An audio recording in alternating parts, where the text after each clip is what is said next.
Hello there, and welcome back. I'm so glad you've decided to join me again. Tonight, we're going to venture into a world that is all around us, yet so often overlooked, a world of silent, slow-motion ballet, of ancient rhythms and quiet ingenuity. We're going to talk about plants, but not in the way you might be used to.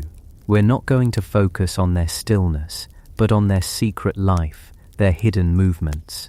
We are going to explore the beautiful, real-world phenomenon that gave rise to one of the most enchanting myths of all, the idea of the sleeping plant. Before we begin our journey, if you feel a connection to what we do here, if these quiet explorations bring you a sense of calm or wonder, I would be so grateful if you'd consider liking this video and subscribing to the channel. It's a small silent gesture that helps our little community grow. And as always, I love to know where you're listening from. It's a wonderful thought to imagine us all scattered across the globe in different time zones, but connected for a little while by our shared curiosity for the natural world. So feel free to leave a comment, letting me know what corner of the world you are settling into tonight. Now, that's enough of that. It's time to let the day fall away. Take a slow, deep breath. Dim the lights. Let your head find that perfect soft spot on your pillow and allow your body to feel heavy and supported. Close your eyes and let's begin our journey. Let's shrink down just for a moment and enter the quiet kingdom that exists just outside your door. Chapter 1: The Quiet Kingdom's Secret Dance, an introduction to Nyctinasty. To most of us, for most of our lives, plants are part of the scenery. They are the beautiful green furniture of our world. A tree is a landmark. A flower is a splash of color. A lawn is a carpet of green. We perceive them as static, passive beings, living on a timescale so slow, so foreign to our own, that we might as well call it stillness. We watch them grow over weeks, bud over days, and bloom for a fleeting moment. But in the hours between sunset and sunrise, a secret, subtle drama unfolds, and it has been captivating the curious for centuries. It's a movement so gentle, you would never notice it unless you were looking for it. A change so gradual, it seems almost impossible, but it is as real and as reliable as the turning of the earth itself. This phenomenon, this nightly ritual, is known to science as Nyctinasty. It's a wonderful word, derived from the ancient Greek nyktos, meaning night, and nastos, meaning pressed close for the night. It is quite simply the sleep of plants. Let's imagine for a moment that we are sitting on the cool grass of a meadow. As dusk begins to settle, the frantic buzz of the day's bees has softened to a distant hum. The air grows cooler, carrying the scent of damp earth and crushed clover. All around us, the world is preparing for the night. The birds are finding their roosts, their final calls echoing in the fading light. The nocturnal creatures are just beginning to stir. And here, at our feet, the plants are beginning their own quiet transition. Look closely at that patch of clover. During the day, its leaves, each a perfect trio of little hearts, are held open, flat to the sky, like tiny green solar panels, soaking in the energy of the sun. But now, as the last rays of sunlight retreat, something remarkable is happening. The two side leaflets begin to move, folding slowly, deliberately inwards and upwards, until they press against the central leaflet, like two hands coming together in prayer. The central leaflet then droops down, tucking itself in, as if sheltering the other two. The entire leaf structure has transformed from an open, receptive disc into a closed, compact little bundle. All across the meadow, millions upon millions of clover leaves are performing this same, silent, synchronized ballet. The meadow that was a flat sea of green just an hour ago is now textured, folded, and seemingly asleep. Nearby, you might find some wood sorrel, a delicate plant often mistaken for clover, with its own beautiful heart-shaped leaflets. It, too, is a participant in this nightly ritual. As twilight deepens, its leaves begin to fold downwards, sharply along their central vein, like tiny green umbrellas closing up for the night. They droop from their stems, looking for all the world as if they have wilted, tired from the efforts of the day. But this is not fatigue. This is a precise and controlled movement, an ancient rhythm encoded into the very cells of the plant. This isn't a phenomenon restricted to the wild meadows. It happens in our homes too. Perhaps you have a plant on your windowsill, a maranta, often called the prayer plant. If you were to watch it, truly watch it, throughout a full day and night, you would witness one of the most elegant examples of this botanical sleep. During the day, its broad, beautifully patterned leaves lie nearly flat, parallel to the ground, maximizing their exposure to the gentle indoor light. But as evening draws in, a slow and graceful transformation begins. The leaves begin to rise, lifting from their stems, folding upwards along their central spine. They move like hands being brought together, reaching for the ceiling, until they are standing almost perfectly vertical, their undersides showing, pressed against each other. It is this reverent upward folding that gives the plant its common name. It is as if, every single night, the plant is quietly saying its vespers. For millennia, people have seen this. Farmers, shepherds, children lying in the grass, they all noticed this gentle nightly change. They saw the fields of clover tuck themselves in for the night, and the leaves of the great silk trees fold up like the wings of a butterfly. Before the language of botany, before microscopes and cellular biology, what could they call this but sleep? The plants, in their own silent way, were mirroring the rhythms of the animal kingdom. They were responding to the great cycle of day and night, just as we do. They were closing down, resting, preparing for the dawn. And it is from this simple, profound observation that a world of folklore was born. A field of sleeping clover wasn't just a biological curiosity, it was a sign of an enchanted world.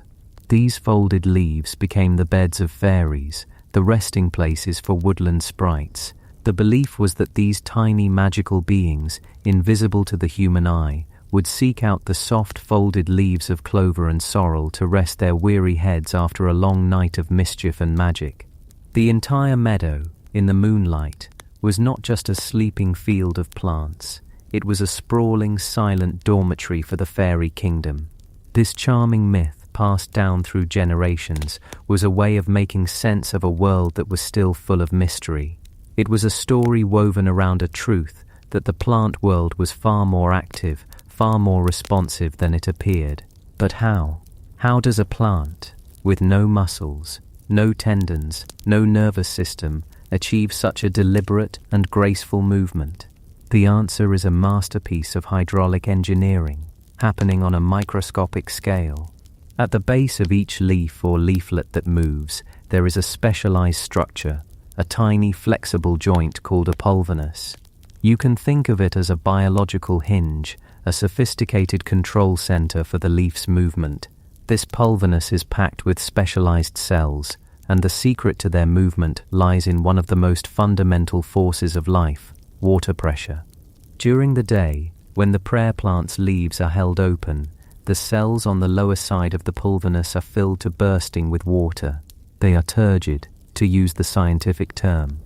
Imagine a water balloon filled so full it is firm and unyielding. This internal water pressure, known as Turgor pressure, makes the cells rigid, pushing against each other and holding the leaf outstretched, like a cantilevered bridge. But as dusk approaches, a signal is sent through the plant. This signal, which we will explore later, is the plant's internal clock, its ancient sense of time. When the signal arrives at the pulvinus, an incredible choreographed exodus begins. Tiny pumps on the membranes of these cells switch on. They begin actively pumping ions, specifically potassium and chloride ions, out of the cells on that lower side of the pulvinus.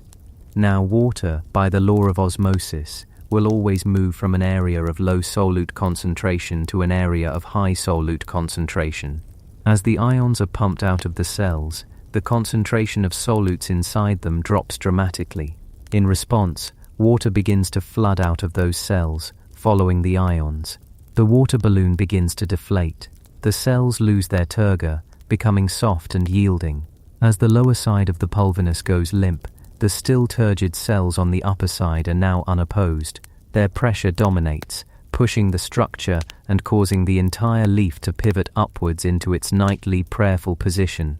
It is an act of profound biological elegance, a quiet, perfectly calibrated system of inflation and deflation, of microscopic pumps and passive water flow, all working in concert to create a large, visible and beautiful movement. The plant is not tired, it is not wilting, it is actively and precisely reconfiguring itself for the night. And then, as dawn approaches, the internal clock sends another signal. The ion pumps reverse their direction. Potassium and chloride ions are pumped back into the deflated cells. Water rushes back in. Following them, turgor pressure builds. The cells on the lower side of the pulvinus become firm once more, and the leaf gracefully, slowly, lowers itself back to its daytime position, ready to greet the sun. The same fundamental process is at work in the clover and the wood sorrel.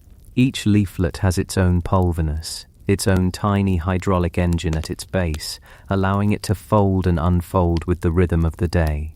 When you look at a field of sleeping clover, you are witnessing billions upon billions of these microscopic engines, all shutting down one side and powering up the other in near-perfect synchrony. But what is the signal? How does the plant know when it's time?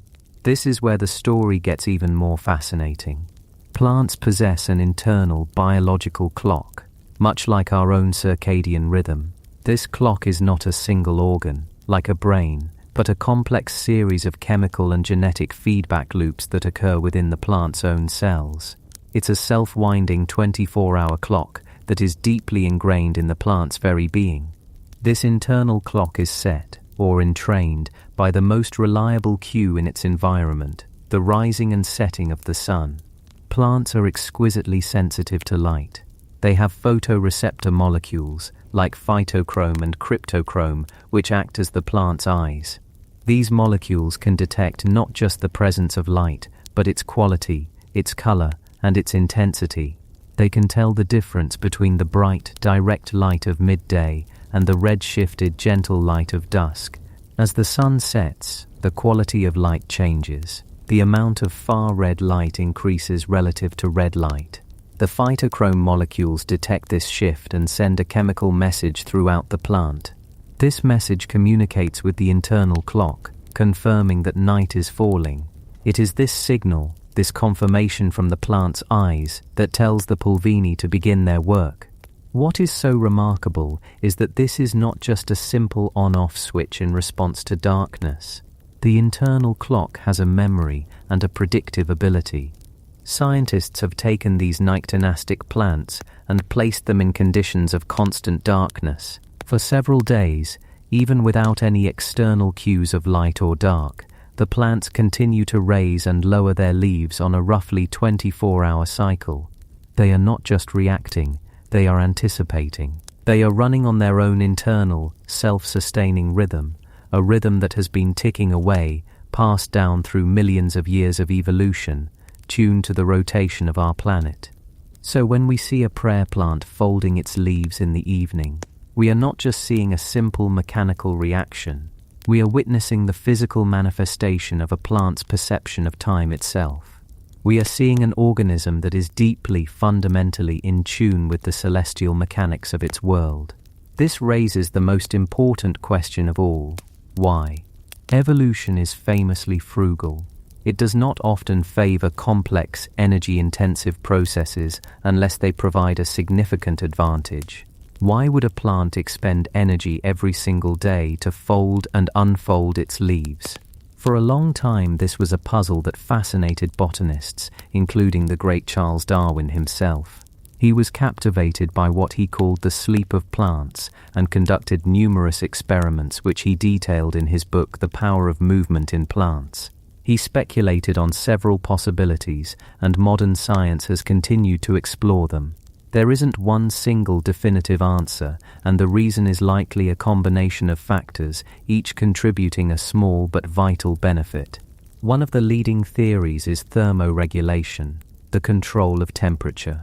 At night, without the sun, the ground radiates heat back into the cold sky. An open horizontal leaf has a large surface area exposed to this open sky. losing heat and becoming colder than the surrounding air. This can lead to dew or even frost forming on the leaf surface. By folding up into a vertical position, the leaf dramatically reduces its surface area exposed to the sky and increases its exposure to the slightly warmer ambient air temperature rising from the ground. This simple change in posture can keep the leaf several degrees warmer, potentially protecting its delicate tissues from cold damage. It's like us pulling a blanket tighter around ourselves on a cold night. Another compelling idea relates to water conservation and use. Plants, especially in humid environments, can experience something called guttation at night, the exudation of water droplets from the edges of their leaves. Folding the leaves up might help to shed this excess water or prevent it from pooling on the leaf surface, which can create a perfect breeding ground for harmful fungi and bacteria. By keeping the leaves drier, the plant maintains better health. It's a form of preventative medicine, written in the language of movement. Then there is the theory of moonlight avoidance, sometimes whimsically called the lunar paranoia hypothesis. The idea here is that a plant's internal clock can be disrupted by bright light at night, just as our sleep can be disturbed by a light being turned on. The full moon, while seeming dim to us, is actually quite bright for a light-sensitive plant. By folding its leaves, the plant minimizes the surface area that can capture this moonlight, helping to protect the integrity of its circadian clock and ensuring it gets the signal for dawn at the correct time. A well-regulated clock is crucial for timing all sorts of processes, like photosynthesis and flowering. And finally, there is the idea of defense against herbivores. Many nocturnal insects feed on plants. A field of open horizontal leaves presents an easy and obvious target, a welcoming buffet. But a field of folded vertical leaves is a different proposition. It's a less obvious visual cue. It may be physically harder for an insect to land on and begin to eat. By changing its posture, the plant might be making itself a less convenient meal, a simple act of passive self-defense performed on a massive collective scale. It is likely that all of these benefits, and perhaps others we haven't yet discovered, play a role. For a particular plant in a particular environment, one benefit might be more important than another, but taken together, they paint a picture of a simple movement that is, in fact, a highly sophisticated adaptation. It is a quiet, nightly act of self-care and self-preservation. So, as we settle in tonight, let's hold this image in our minds. The image of a silent world, teeming with a slow, deliberate life. A world that operates on a time scale that invites us to slow down, to breathe, to simply observe. The clover in the field is not just a plant, it is a tiny living clock, a hydraulic marvel, an ancient dancer moving in time with the cosmos. Its nightly folding is a testament to the fact that even in the simplest of organisms, there is a complexity and an elegance that can rival anything made by human hands. All of this intricate biology, this dance of ions and water, this perception of light and time, happens without a single thought, without a central nervous system, without meetings or blueprints. It is the quiet, accumulated wisdom of life itself, expressed in the gentle folding of a leaf. It's a humbling thought, isn't it, that we are surrounded by this silent, ceaseless activity, this hidden world of movement. And it's no wonder that our ancestors, sitting in the twilight just as we imagined, looked at these fields of sleeping clover and saw not just biology but magic. They saw a bridge to another world, a secret whispered by the land itself. The science doesn't diminish this magic, it deepens it. To know the mechanism, to understand the how and the why, is to appreciate the fairy tale on a whole new level. The real magic is that nature, through the blind and patient process of evolution, could engineer something so precise, so beautiful, and so utterly enchanting. The quiet kingdom is all around us, performing its secret dance.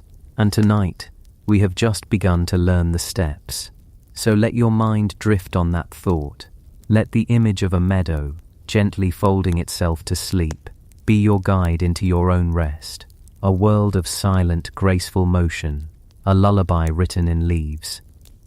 Chapter 2. Darwin's Obsession, Charting the Power of Movement in Plants. And for a long time, this lullaby, this silent, graceful motion, was simply accepted as a matter of course, a piece of nature's gentle poetry, a fact of the world as unremarkable as the sun rising or the tide turning. It was a story told in folklore, in the names of plants like the 4 o'clock flower or the prayer plant. But for one particular mind, a mind that had already reshaped our understanding of life itself, this quiet nightly ritual was not an endpoint. It was a question, a profound and deeply compelling mystery. For a mind like that of Charles Darwin, just because was never a satisfying answer. We often picture Darwin as the young adventurer, the bold naturalist aboard the Beagle, charting the wild coastlines of South America and formulating his world-changing theory of evolution by natural selection. But the Darwin we meet tonight is a different man. He is older now, settled at his beloved home Down House in the quiet countryside of Kent. The grand voyages are over. His fame is global, his theories both celebrated and condemned. And in the final decades of his life, his gaze, once fixed on the grand tapestry of life across continents, turned inward. It focused on the seemingly small, the overlooked, the creatures and processes right outside his study window. He wrote a definitive book on the humble earthworm, another on the intricate ways orchids are pollinated, and another still on the strange and wonderful world of carnivorous plants. His curiosity had not diminished. It had simply concentrated. And it was here, in the peaceful confines of Down House, that Darwin, along with his son Francis, embarked on one of the most patient, meticulous, and deeply personal investigations of his entire life. He became obsessed with this nightly sleep of plants, a phenomenon he called Nyctinasty. He saw in it not a passive response to darkness, but an active, purposeful behavior. And like any behavior, he reasoned, it must have an evolutionary advantage. It must serve a purpose that helped the plant survive. The question that consumed him was simple to ask, but fiendishly difficult to answer. Why? Why do they do it? And how? To find the answer, he didn't need a grand expedition. He needed a greenhouse, a quiet room, and an almost superhuman level of patience. The laboratory for this grand investigation was his own study, warm from the fire, cluttered with books and specimens, and the quiet hum of a thinking mind. The tools he used were, by our standards, almost comically simple, yet wielded with absolute genius. There were no digital sensors, no time-lapse cameras, no computers to analyze data. There was just Darwin, his son, and a collection of everyday objects repurposed for a profound scientific quest. Bits of thread, small weights no heavier than a paperclip, tiny slivers of wax, and most importantly, plates of glass and a candle. Imagine him there, late at night, the rest of the house asleep. The only light is the gentle hiss of a gas lamp. He is not looking at some exotic specimen from a faraway land, but a common clover, or perhaps a wood sorrel, or a bean seedling growing in a small pot. To understand its movement, he needed to record it. But how do you record a motion that is imperceptibly slow, a dance that takes hours to unfold? His solution was elegantly simple. He would take a tiny, almost weightless filament of glass, thinner than a human hair, and affix one end with a speck of wax or gum to the very tip of a plant's leaf or stem. The other end of this delicate filament would rest gently upon a pane of glass. But this was no ordinary pane of glass. It had been held over a candle flame, coating it in a fine, uniform layer of black soot. It was a canvas of pure darkness. This smoked glass was then placed on a mechanism, often powered by the inner workings of a clock, that would cause it to slide, incredibly slowly over the course of many hours. As the plant moved, folding its leaves upwards or downwards in its nightly sleep, the little glass filament attached to it would move as well. And as it moved, it would gently scratch a fine white line into the black soot. It was a botanical seismograph. Each plant, under Darwin's patient watch, was writing its own secret diary. When morning came, he would hold the glass plate up to the light and see, etched in the darkness, the story of the night. a perfect, delicate tracing of the plant's journey through the hours of sleep and waking. It was a biography written by the leaf itself. He could see the slow descent as dusk fell, the period of rest, and the gentle rise with the first hints of dawn. He was, for the first time in history, charting the sleep cycle of the vegetable kingdom. He and Francis did this for countless species. They would sit in near total darkness, taking measurements by the dimmest possible light, careful not to disturb their subjects. They recorded the movements of cotyledons, the first embryonic leaves of a seedling, as they folded up at night like tiny hands held in prayer. They charted the delicate leaflets of a mimosa, the broad leaves of a bean plant, the trifoliate leaves of clover. And as they collected more and more of these delicate tracings, a pattern began to emerge, a deeper, more fundamental movement that underpinned everything else. The tracings were never a simple up and down line. They were always loops, ellipses, circles. The plant tip, even when it appeared perfectly still to the naked eye, was always in a state of constant, slow, spiraling motion. Darwin called this circummutation. It was as if the growing tips of every plant were perpetually, silently, casting about in a circular or elliptical path, like a person feeling their way around a dark room. It was the plant's default state, a quiet, restless searching. He came to believe that all the more dramatic movements he was observing, the climbing of a vine, the turning of a leaf to the sun, and even the nightly folding of sleep were not distinct behaviors, but simply modifications and exaggerations of this one universal foundational dance. The sleeping of a leaf was not a new movement starting, but the plant taking its normal daily spiraling motion and amplifying it in one direction for a specific purpose. This was a revolutionary idea. It proposed a unified theory of plant movement. It suggested that the plant world was not static, but in a state of constant, subtle, purposeful motion. But it still didn't answer the ultimate question: why? What was the advantage of this nightly posture? Why? Darwin, ever the pragmatist, formulated a hypothesis grounded in the simple physics of heat. He proposed that the primary reason for plant sleep was to protect them from the cold of the night. He understood a principle that we now call radiational cooling. On a clear night, the Earth's surface radiates its warmth out into the vast cold emptiness of space. An open horizontal leaf is like a perfect little radiator, its broad surface area exposing it completely to the cold night sky, allowing its precious heat to leak away.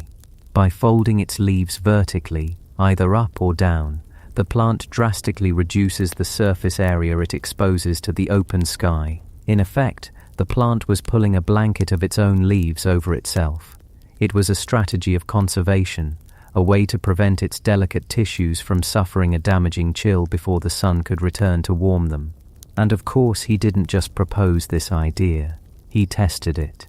In another series of brilliantly low-tech experiments, he would place potted plants out on his lawn on clear, cold nights.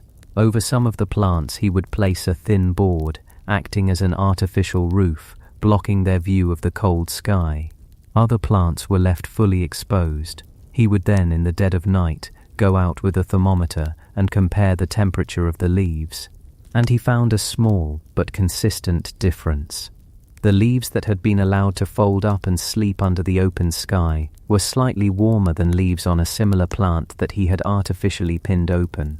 The difference might only be a degree or two, but in the ruthless calculus of survival, a degree or two can mean the difference between life and death, especially for a tender seedling.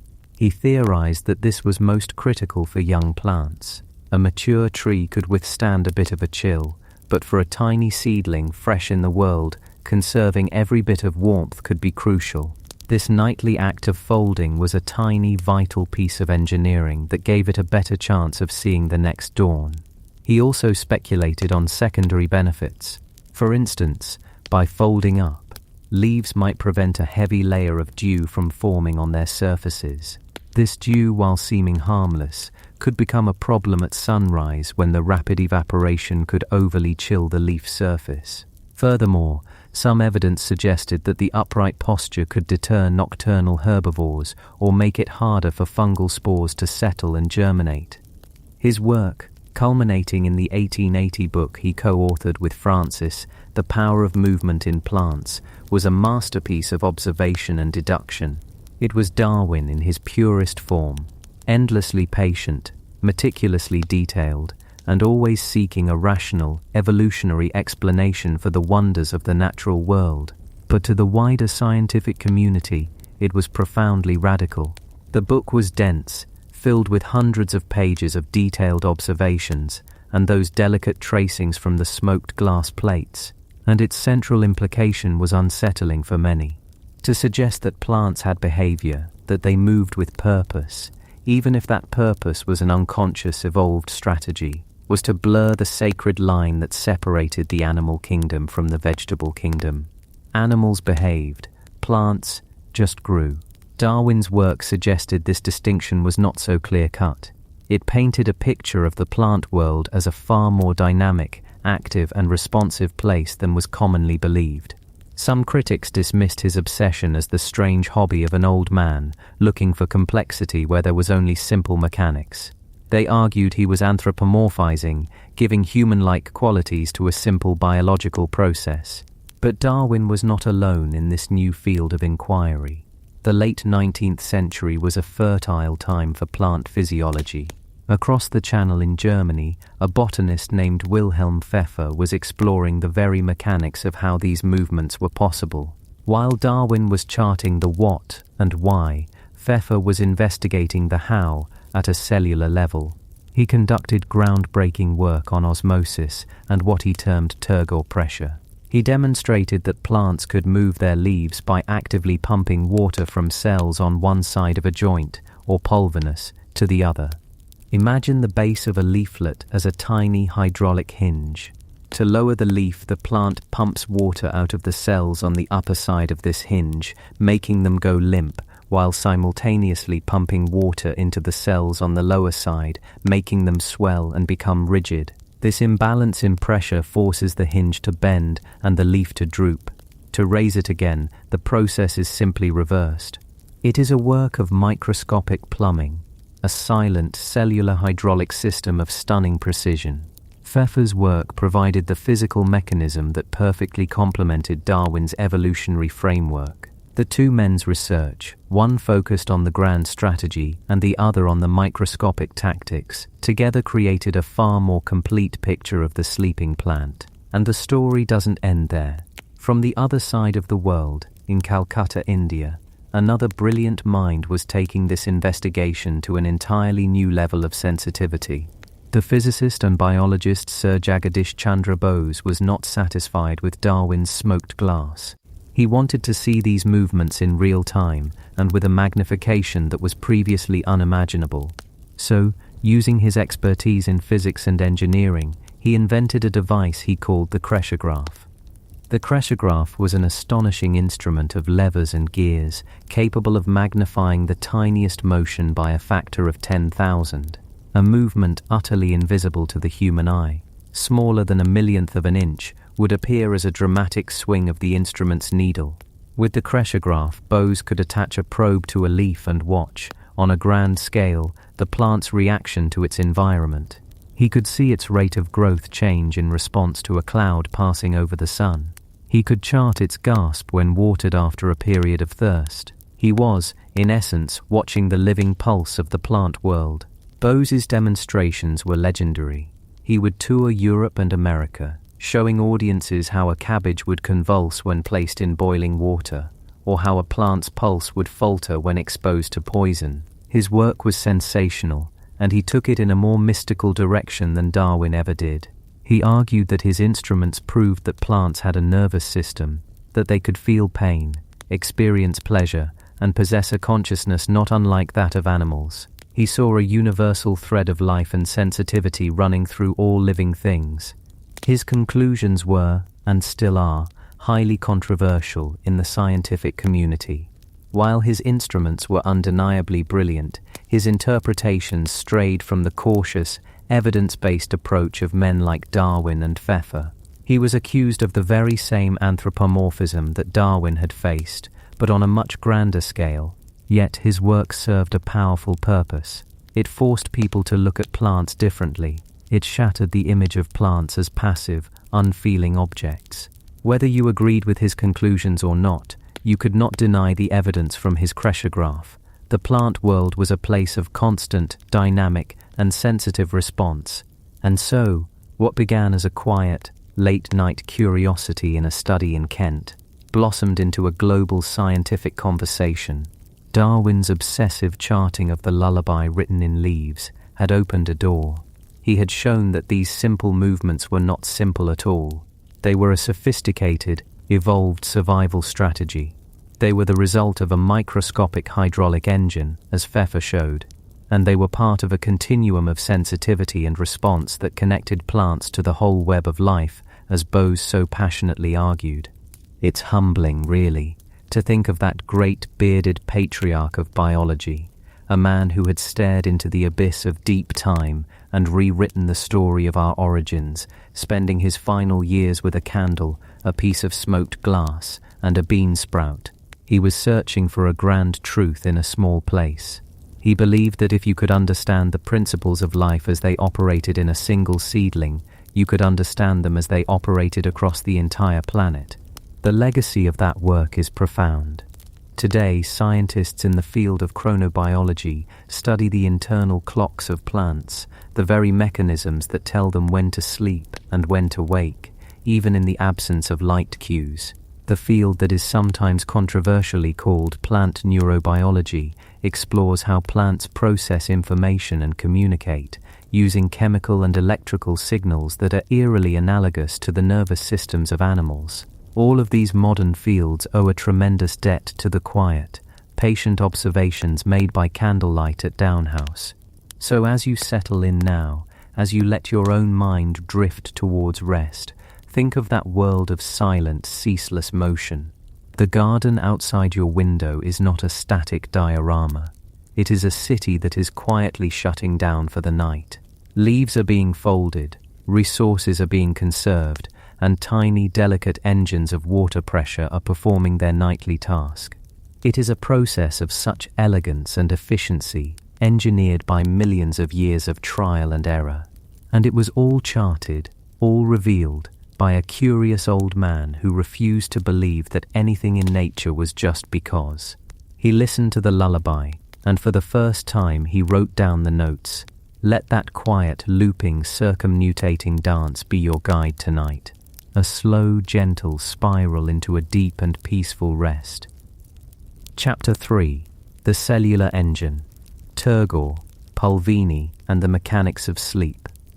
And if we were to follow that dance, to trace that slow, looping, circumnutating spiral with a gaze that could shrink and shrink and shrink again, what would we find? If we could journey past the broad surface of the leaf, past the delicate veins that pattern it like a river delta, and arrive at the precise point where the leaf stalk, the petiole, meets the stem, we would find the engine. We would find the clockwork, a tiny, miraculous joint, a swollen, almost imperceptible node that drives this entire gentle nightly bow. It is a structure that often goes completely unnoticed. To our eyes it is just a slight thickening, a small knuckle of green tissue. But in the world of the plant, this is a place of profound importance. This is the command center for movement. Botanists have a simple, elegant name for it, the pulvinus, and it is, in essence, a hydraulic hinge, engineered with a precision that would make a watchmaker weep. Let's allow ourselves to drift closer, to imagine our perspective shrinking down to the size of a grain of pollen, resting on this curious structure. From here, the pulvinus no longer looks like a simple joint. It reveals itself as a complex piece of biological machinery. It is divided quite clearly into two distinct halves, two opposing teams of cells that work in perfect coordinated antagonism. On the lower side, the side that will cause the leaf to fold upwards, is a region called the flexor, and on the upper side, its counterpart is the extensor. These are the two pistons of our hydraulic engine. One pushes while the other yields, in a silent, watery ballet that has been performed every dusk and every dawn for 100 million years. The entire secret to the plant's movement, this so-called sleep, is contained within these two regions, and the secret itself is a force, a fundamental pressure that exists in almost every living cell, but which the Pulvinus has learned to manipulate with exquisite control. It's a force you understand intuitively. Imagine a balloon, filled with water until its rubber skin is tight and firm. That outward push of the water against the elastic membrane, that is the force. In botany, it is called turgor pressure. A cell that is full of water is turgid. It is rigid, strong, structural. A cell that has lost its water is flaccid. It is soft, yielding, collapsible. The entire breathtakingly complex dance of the sleeping leaf is nothing more and nothing less than a coordinated, large-scale change in turgor pressure. One side of the pulvinus, the flexor, will systematically let the water out of its balloons. Its thousands of cells will go soft.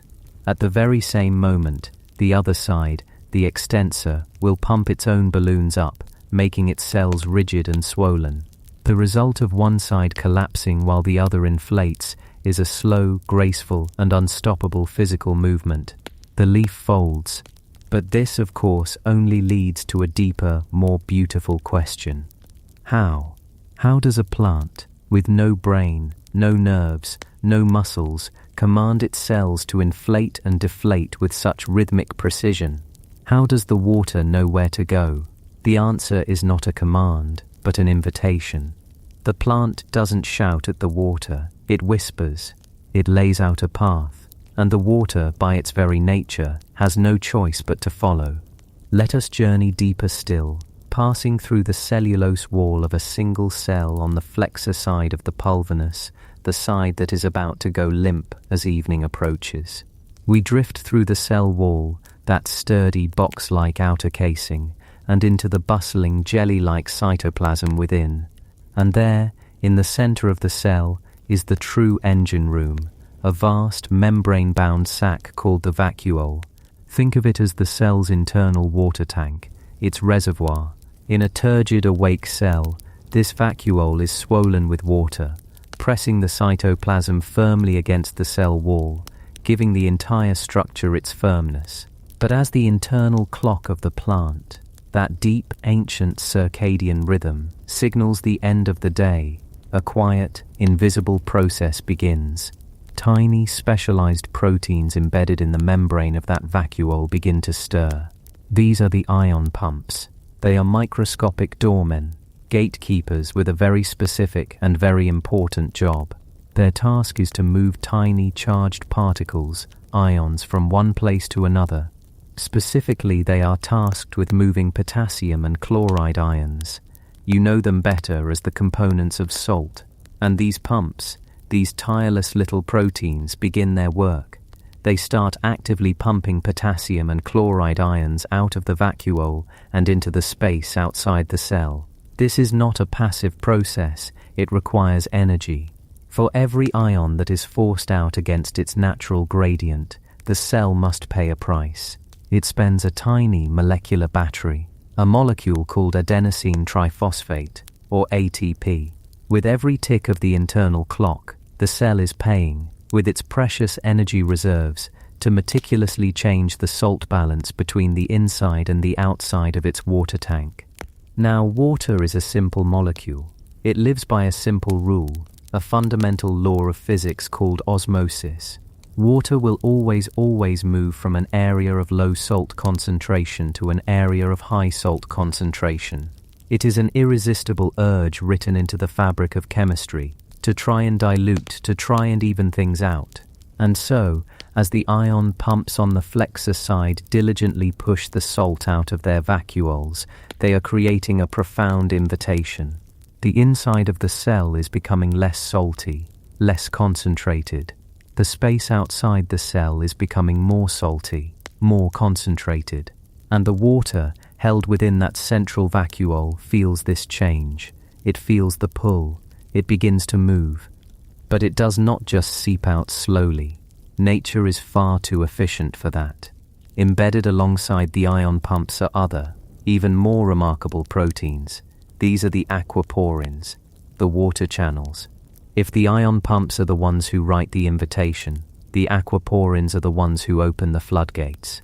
An aquaporin is a channel, a tunnel so perfectly and exquisitely shaped that it allows only water molecules to pass through, and to do so in a shockingly fast, single-file line. It is a selective superhighway for water. As the signal for sleep arrives, these aquaporin channels open wide, and the water, drawn by the salty gradient created by the ion pumps, now has a path. It surges out of the vacuole, through the aquaporin channels, leaving the cell in a controlled, microscopic exodus. The vacuole shrinks, the turgor pressure plummets, the cell, once firm and rigid, becomes soft and flaccid. It collapses, just a little. Now imagine this happening in unison, across thousands upon thousands of cells in the flexor region of the pulvinus. A wave of cellular deflation, a coordinated silent sigh as an entire region of this tiny organ yields its water and goes limp. But that is only half of the story, because biology is a realm of balance, of exquisite symmetry. At the very same moment that the flexor cells are pumping ions out, the cells on the opposite side, the extensor cells, are doing the precise opposite. Their ion pumps, powered by the same ATP currency, are working furiously to pump potassium and chloride ions into their vacuoles.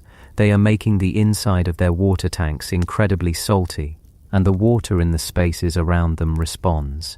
It rushes in through their own open aquaporin channels, following this new irresistible invitation. Their vacuoles swell and swell, becoming taut and pressurized. Their cell walls strain against the immense turgor pressure. They become as rigid and firm as physically possible.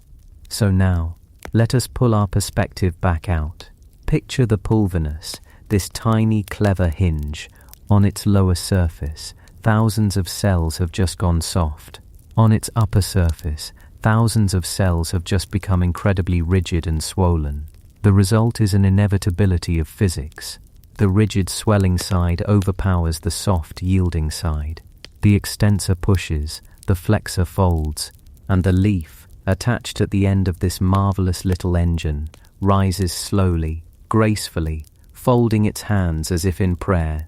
It has been lulled to sleep not by magic, but by a tide of ions and a torrent of water, orchestrated at a scale almost too small to comprehend. It is a feat of hydraulic engineering, performed silently in the dark, powered by sunlight stored from the day. And it is not a state of rest. It is an active, energy-consuming process. The plant must constantly spend its ATP to maintain this folded position throughout the night, to keep the pumps working, to keep the salty gradients just so. It is a quiet, humming, cellular effort. The stillness of the sleeping plant is an illusion. At the microscopic level, it is a hive of tireless activity. Then, as the first hints of dawn approach, as the planet turns its face back towards the sun, the internal clock sends a new signal. The symphony reverses. In the flexor cells, the ion pumps switch their primary direction. They begin to haul potassium and chloride ions back into the vacuole, paying for each one with another molecule of ATP. The inside becomes salty again. The aquaporins, ever ready, provide the pathway for water to surge back in. The flexor cells swell, becoming turgid and strong. Simultaneously, in the extensor cells, the pumps begin pushing ions out. The salty invitation is rescinded. Water flows out of their vacuoles, and they become flaccid, yielding. The balance of power has shifted. Now the lower side of the hinge is swelling and pushing up, while the upper side goes soft and gives way. The leaf slowly, majestically unfolds. It opens itself to the sky, ready for another day of photosynthesis. Its movement a direct physical manifestation of a billion silent cellular transactions. To call it an engine is almost too crude. An engine is metal and noise and waste heat. This is something else entirely. It is a living machine made of water and salt and protein. It operates in near-complete silence, with an efficiency that our own best engineers can only dream of. It is a system of such profound complexity. The genetic coding for the pumps and channels, the circadian clock that directs them, the vascular tissue that supplies the water and energy, all working in concert to produce a single, simple, beautiful movement. It's humbling, really. We build our world with gears and pistons, with brute force and combustion. The plant world builds its machinery with gradients and membranes, with the patient, inexorable pull of osmosis. It doesn't need to shout. It just needs to change the salt concentration, and the universe does the rest. So as you settle in tonight, feel the weight of your own body. Feel the gentle pressure of your head on the pillow. That pressure is in its own way a form of Turgor, and somewhere outside, in a garden, or a forest, or a pot on a windowsill, a clover or a bean plant is performing this incredible ritual. Its cellular engines are humming, spending the day's sunlight to carefully rearrange their internal water, to fold their leaves against the coming dark. Let the thought of that quiet, intricate, and relentless work be a comfort. It is the deep, steady rhythm of life itself, a rhythm that has pulsed through the veins of the world long before we were here to witness it, and will continue long after we have gone. Allow your own breath to join that rhythm, a slow, steady, peaceful tide, pulling you down into a deep and well-deserved rest. Chapter 4. The Gilded Greenhouse, Nature and the Victorian Imagination. That deep, steady rhythm of life, it is a pulse we can feel, even now when we quiet ourselves enough to listen. But imagine for a moment a time when that rhythm felt as if it were fading from the world. Imagine the steady green pulse of the planet being drowned out by a new and frantic beat. The relentless metallic clang of iron on iron, the hiss of steam, the percussive roar of the machine. To understand how a simple sleeping plant could become the vessel for a fairy myth, we must travel back to that time. We must leave the quiet forest floor and step into the heart of the 19th century, an era of astonishing progress and profound anxiety. This was the Victorian age, a time when humanity seemed to be remaking the world in its own image, forging a new reality of iron, coal, and smoke. The Industrial Revolution was more than just a change in manufacturing. It was a fundamental shift in the human experience. For the first time, vast numbers of people lived their lives almost entirely divorced from the natural cycles that had governed our species for millennia. The sun was no longer the sole arbiter of the day. Its light was replaced by the flickering glow of gas lamps. The rhythm of the seasons was lost to the unceasing timetable of the factory. The air itself, once tasting of rain and soil, now carried the metallic tang of coal smoke, a constant gritty fog that settled on windowsills and coated the lungs. The world for many became a place of straight lines, of brick and pavement, of noise that never quite ceased. And in this new, loud and angular world, a deep and powerful yearning began to grow. It was a collective ache for something that had been lost, or was feared to be lost forever. A nostalgia for a world that was green and quiet and governed by a logic far older and more mysterious than that of the steam engine. Humanity, having built a world of astonishing artifice, found itself desperately homesick for the authentic. This yearning didn't manifest as a rejection of progress, not at first. Instead, it took the form of a passionate, almost obsessive embrace of the natural world, but on new terms. If the wild, untamed wilderness was being pushed back, then nature would be invited indoors. It would be studied, collected, categorized, and cherished. It became a pursuit, a hobby, a science, and a comfort. This was the dawn of the amateur naturalist. It was a quiet, creeping revolution. In parlors and studies across the land, ordinary people began to engage with the natural world with a fervor that was both scientific and deeply romantic. This wasn't the exclusive domain of university professors or gentlemen explorers. It was for everyone. Vicars in country parishes became world experts on local beetles. Young women, constrained by the social rules of the day, found a liberating and acceptable intellectual pursuit in collecting and identifying wildflowers, pressing their delicate forms into albums, their Latin names carefully inscribed in looping calligraphy. Doctors, whose work brought them face to face with the frailties of the human body, found solace in the seemingly perfect and resilient architecture of seashells. They ventured out on weekends, escaping the smog-choked cities for the countryside. They carried with them the tools of this new passion: the vasculum, a strange oblong tin box slung over the shoulder for carrying plant specimens without crushing them; the butterfly net, a delicate tool for a gentle capture; the geologist's hammer, for chipping away at cliffsides to reveal the secrets of fossils, the ghosts of a world impossibly ancient. This was more than a simple hobby. It was a way of seeing. A walk in the woods was no longer just a walk. It was an expedition. Every moss-covered stone, every rustle in the undergrowth, every frond unfurling from the damp earth, held the promise of a discovery. To learn the name of a thing, Campanula rotundifolia for a common harebell, Pieris rapae for a cabbage-white butterfly, was to feel a sense of mastery, a personal connection to the intricate web of life.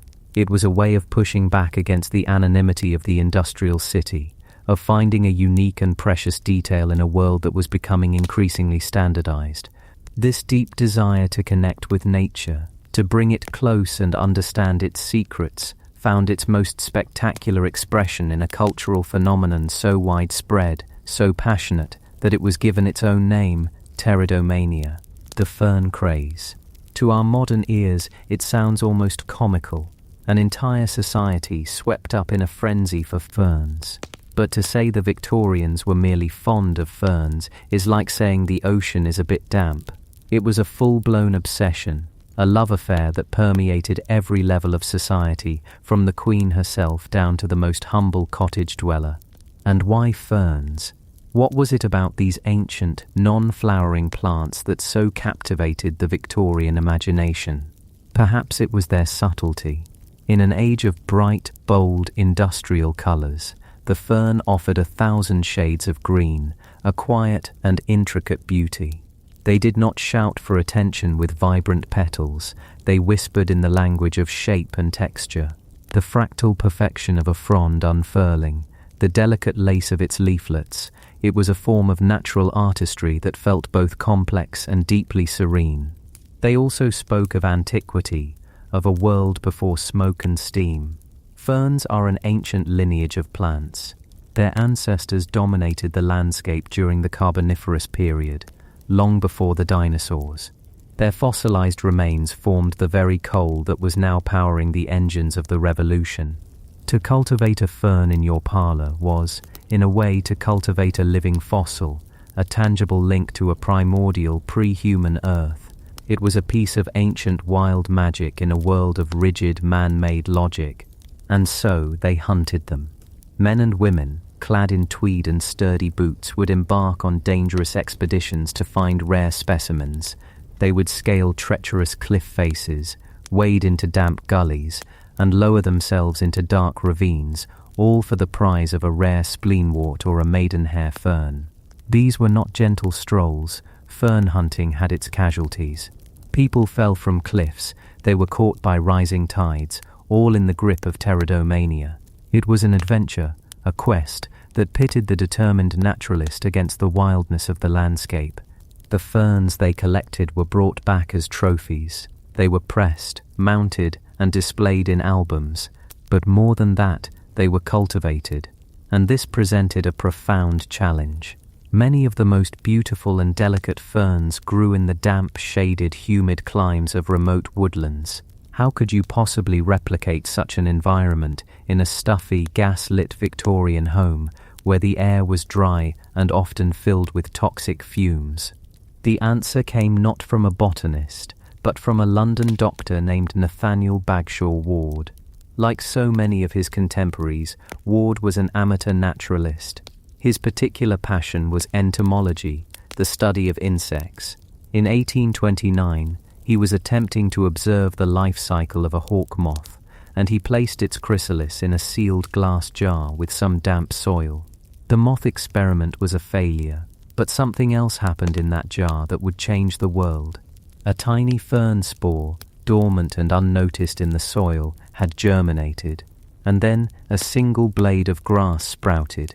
In the sealed, self-contained environment of the jar, protected from the polluted London air, these plants began to thrive. Ward watched, fascinated, for weeks, then months, then years. He noticed a miniature water cycle occurring within the glass. Moisture would evaporate from the soil during the day, condense on the cool glass at night, and then rain back down, watering the plants. It was a perfectly balanced, self-sustaining micro-ecosystem, a world in a bottle. He had, by complete accident, invented what would become known as the Wardian case. At first it was a scientific curiosity, but its true potential was quickly realized. The Wardian case was more than just a terrarium. It was a lifeboat for a leaf. For centuries, explorers and botanists had tried to transport living plants across the globe, usually with heartbreaking results. A long sea voyage meant exposure to salty air, fluctuating temperatures, and a lack of fresh water. The vast majority of specimens would die en route. The botanical treasures of distant continents were known mostly through dried, pressed samples. The Wardian case changed everything. It was a portable piece of native habitat, a sealed ark that could carry a living plant safely across thousands of miles of ocean. Suddenly, the impossible became possible. Orchid hunters in the jungles of South America could seal their delicate, ethereal finds in these glass boxes and ship them to London, where they would arrive weeks later, as fresh and vibrant as the day they were collected. Tea seedlings from China were successfully transported to India, laying the foundation for a new industry that would change the tastes of an empire. Rubber tree seedlings made the journey from Brazil to plantations in Southeast Asia, fueling the next wave of industrial invention. The Wardian case was the biological equivalent of the telegraph. It shrank the globe, allowing for the near-instantaneous transmission of life itself. And what it did for empire, it also did for the home. The grand imperial ambition of the Wardian case was mirrored by a smaller, more intimate one. The simple glass box became a feature of the Victorian parlour. These domestic Wardian cases were often elaborate, beautiful objects in their own right, crafted from ornate ironwork and polished mahogany, like miniature palaces for their precious green inhabitants.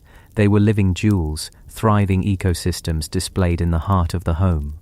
Inside these glass worlds, the fern craze reached its zenith. Delicate, feathery ferns from around the world could now be cultivated indoors.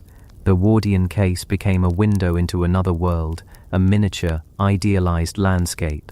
It was a tamed, curated piece of wilderness. You could sit in your drawing room, with the clamor of the city muffled outside your window, and gaze into a tiny, silent, humid forest, where life unfolded according to its own ancient rhythm. It was a portal. This desire to contain, cultivate, and display nature wasn't confined to the parlour. It exploded in scale, reaching its most magnificent and monumental expression in the great glass houses that began to rise across Britain. These were not merely greenhouses, they were cathedrals of glass and iron, temples dedicated to the worship of botany. Nowhere was this grander than at the Royal Botanic Gardens at Kew. In 1844, work began on the Palm House, a structure so ambitious, so revolutionary, it remains breathtaking to this day. Designed by the architect Decimus Burton and the engineer Richard Turner, it was a marvel of Victorian ingenuity. It was a building made almost entirely of glass and wrought iron, curved into vast, swooping, bubble-like forms. It was, in essence, a gilded cage for sunshine. To step inside the Palm House was, and still is, to be transported. You leave the cool, temperate climate of a London afternoon and enter the sweltering, humid atmosphere of a tropical rainforest. The air is thick, sweet with the scent of damp earth and exotic blossoms. Giant palm trees, collected from Africa, Asia, and the Americas, soar towards the curved glass ceiling. Enormous banana plants unfurl leaves the size of small boats. Strange, vibrant flowers hang from tangled vines. It was a living museum, an encyclopedia of the botanical world brought to life under a single shimmering roof. For the average Victorian visitor, this was an experience of pure wonder. Most had never travelled outside of their own country. The British Empire may have spanned the globe, but for the people at its centre, that globe was an abstraction, a collection of names on a map. The palm house made the empire real, tangible, and alive. Here you could see, touch, and smell the very plants that produced the sugar for your tea, the rubber for your boots, the palm oil for your soap. It was a sensory journey to the farthest corners of the world, and it was also a profound statement. This colossal structure, built using the most advanced industrial techniques, was used to house and protect nature. It was a symbol of humanity's power, not just to conquer nature, but to comprehend it, to gather all its wondrous diversity together under one roof and organize it according to the scientific principles of taxonomy. It was a monument to the belief that nature, in all its chaotic splendor, could ultimately be understood, categorized, and controlled. This same spirit of encyclopedic ambition fueled the Great Exhibition of 1851, housed in the legendary Crystal Palace, an even larger and more temporary structure of iron and glass. It was a showcase of the wonders of industry and empire from around the world. And alongside the steam engines, the power looms, and the intricate manufactured goods, there were vast displays of natural resources and botanical specimens. Nature was presented as another marvel to be admired, another resource to be harnessed, another testament to the reach and ingenuity of the age. These grand public displays, the great glass houses and exhibitions, reinforced the message that nature was something to be prized and possessed. And this idea trickled down, finding its way back into the home, back into the parlour, which was being transformed into its own private theatre of nature. The Victorian middle-class home was a space of intense decoration. Surfaces were rarely left bare. Every mantelpiece, every table, every wall was adorned with objects, textiles, and images. And into this dense, curated environment, the motifs of the natural world bloomed. The fern, in particular, became the dominant decorative theme. Its elegant, curving shape appeared everywhere. You would find it carved into the dark wood of furniture, woven into the patterns of carpets and wallpapers, engraved on silver lockets, and painted onto delicate porcelain tea sets. To surround oneself with the image of the fern was to signal one's taste, one's sensitivity, one's connection to the fashionable love of the natural world. But beyond mere images, the Victorians brought the living things themselves indoors, and not just in the sealed environment of the Wardian case. As cultivation techniques improved, hardy plants were grown in ornate pots, ivy was trained to climb up and around window frames and picture rails. Asparagus ferns, with their cloud-like foliage, cascaded from hanging baskets. The parlour became a kind of domesticated jungle. This wasn't just about decoration, it was about creating an atmosphere. The presence of these living, growing things softened the hard lines of the industrial world. They offered a quiet, organic counterpoint to the ticking clock and the manufactured object. They were a reminder of a slower, more patient kind of existence. They were pets in a way. They required care, attention, watering, and light. This daily ritual of tending to plants was a gentle, meditative act, a small domestic routine that connected the homeowner to the great overarching cycles of life, growth, and decay. And it is here, in this unique environment, the dimly lit, densely furnished Victorian parlour, filled with the living green of ferns and the silent, self-contained world of the Wardian case, that we find the fertile ground for our story. This was a space that was simultaneously scientific and deeply romantic. The plants were known by their Latin names, their origins and needs understood through the lens of botany, and yet they were also mysterious. A fern unfurling its frond, a process known to science as circadian vernation, still looked like a bishop's crozier or a dragon's tail. A plant brought from a distant, mysterious jungle carried with it the aura of its origins. It was a silent ambassador from a world of myth and legend. The parlour, in its attempt to be a scientific conservatory, also became a stage for the imagination. The Victorians were a people fascinated by science, but they were also the heirs to a rich tradition of folklore, of tales of fairies, elves, and spirits of the woods. The Industrial Revolution had not entirely banished these old beliefs. In some ways, the yearning for a lost rural past made them even more potent, and so, in the green-filtered light of the parlor, these two worlds began to merge. The scientific observation of a plant's behavior could coexist with a more mystical interpretation. Imagine a quiet evening.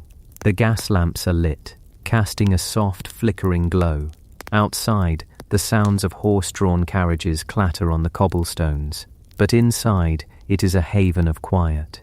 In the corner stands a Wardian case, the glass beaded with condensation. Within its walls is a miniature world, a silent emerald kingdom. And among the ferns and mosses is a new arrival, a curious plant from South America perhaps, a maranta or a calathea. During the day, its leaves are open, held flat to catch the weak afternoon light. But as dusk falls, something remarkable happens. Slowly, almost imperceptibly, the leaves begin to move.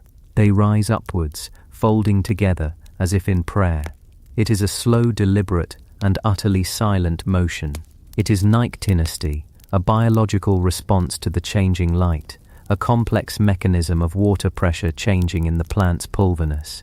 It is a marvel of botanical engineering. But to the observer, sitting in the hushed quiet of their parlor, watching this silent, animate motion in the twilight, it could look like something else entirely. It could look like a creature settling down for the night. It could look like a secret life, a hidden consciousness revealing itself only in the dark. In a room already filled with the imagery of the forest, in a culture already primed with tales of the little people, it is not such a great leap of the imagination to see not just a plant, but a guardian, a tiny leafy sentinel folding its wings against the coming of the night. This was the gilded greenhouse of the Victorian mind, a place where the passion for scientific classification lived side by side with a deep romantic yearning, where a plant was both a specimen to be studied and a magical object to be cherished. It was in this unique fusion of detailed observation and fantastical interpretation that the natural world was not just catalogued but re-enchanted, and it was here that the simple, observable act of a plant folding its leaves to sleep could become the seed of a myth, the beginning of a story whispered from one generation to the next, a fairy tale born from a fact. The Victorians, in their quest to understand and possess nature, had inadvertently created the perfect conditions for it to become mysterious once more. They built a cage of glass and iron around the wild world, and in doing so they turned it into a theatre, where the quiet, everyday miracles of biology could be mistaken for the subtlest gestures of magic. Let your own mind settle into that quiet, gaslit room. Feel the deep calm of that green and ordered space. It is a place of rest, a place of safety, a place where the world outside can be forgotten, and where even the smallest living thing can hold a universe of wonder, a quiet story waiting to be told as you drift deeper and deeper into sleep. Chapter 5. A Midsummer Night's Dream, Forging the Flower Fairy Myth. And in that quiet, gaslit room, among the ferns and the potted flowers, a new story began to take root. It was a story woven not from scientific journals, but from whispers, from watercolor paintings, and from the deep human need to find magic in a world that was rapidly becoming one of iron and steam. The Victorian era was a time of immense contradiction.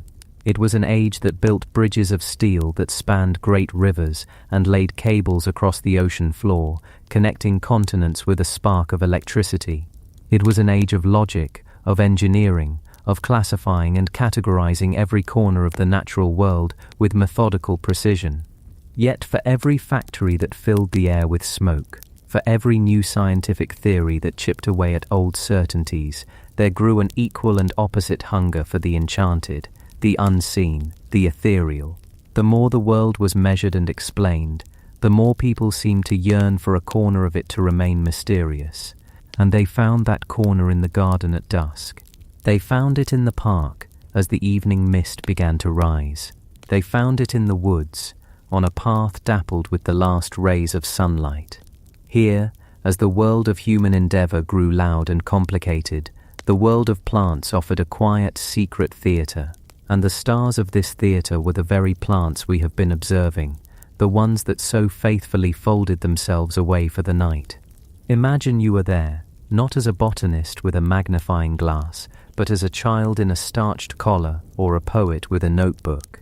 The day has been long. The air, heavy with the smell of coal dust and horses, finally begins to clear as evening falls. You step out into a garden, a small patch of green wrested from the city's grasp. The noise of the street begins to fade, replaced by the hum of a late bee and the distant chime of a clock tower. The light turns soft and golden, then violet, and as you watch, the wood sorrel at your feet performs its nightly ritual. One by one, its 3 delicate heart-shaped leaflets begin to droop. They don't just wilt, they fold with a strange and deliberate precision. They pivot downwards on their tiny stems, pressing against each other like 3 green hands coming together in prayer, or like the wings of a butterfly at rest. In the gathering dark, the patch of vibrant green seems to vanish, replaced by the muted, folded undersides of the leaves. To a mind primed for wonder, this is not a biological process. It cannot be. It is a deliberate act of concealment. It is a curtain being drawn. It is a tiny living door closing on a world you are not meant to see. This simple, beautiful act of Nyctinasty, this hydraulic shift in the Pulvinous cells, became the key that unlocked a hidden kingdom. It was irrefutable proof, for those who wanted to believe, that the plants were not just passive decorations. They were participants in a secret life that began when our own day ended. The folding leaf of an oxalis was not conserving energy or protecting itself from nocturnal herbivores. It was a fairy's umbrella, furled for the night. The drooping head of a clover was not responding to a circadian rhythm. It was a tiny tent, pitched by an invisible traveler. The closing petals of a water lily were not merely a response to the fading sun. They were the gates to a subaquatic ballroom, closing after the last dance. This idea, this collective dream, needed artists to give it form, to take the suspicion and turn it into a vision, and the Victorian age provided them in abundance. Consider the work of Cicely Mary Barker. If you have ever seen her illustrations, you know their gentle, undeniable charm.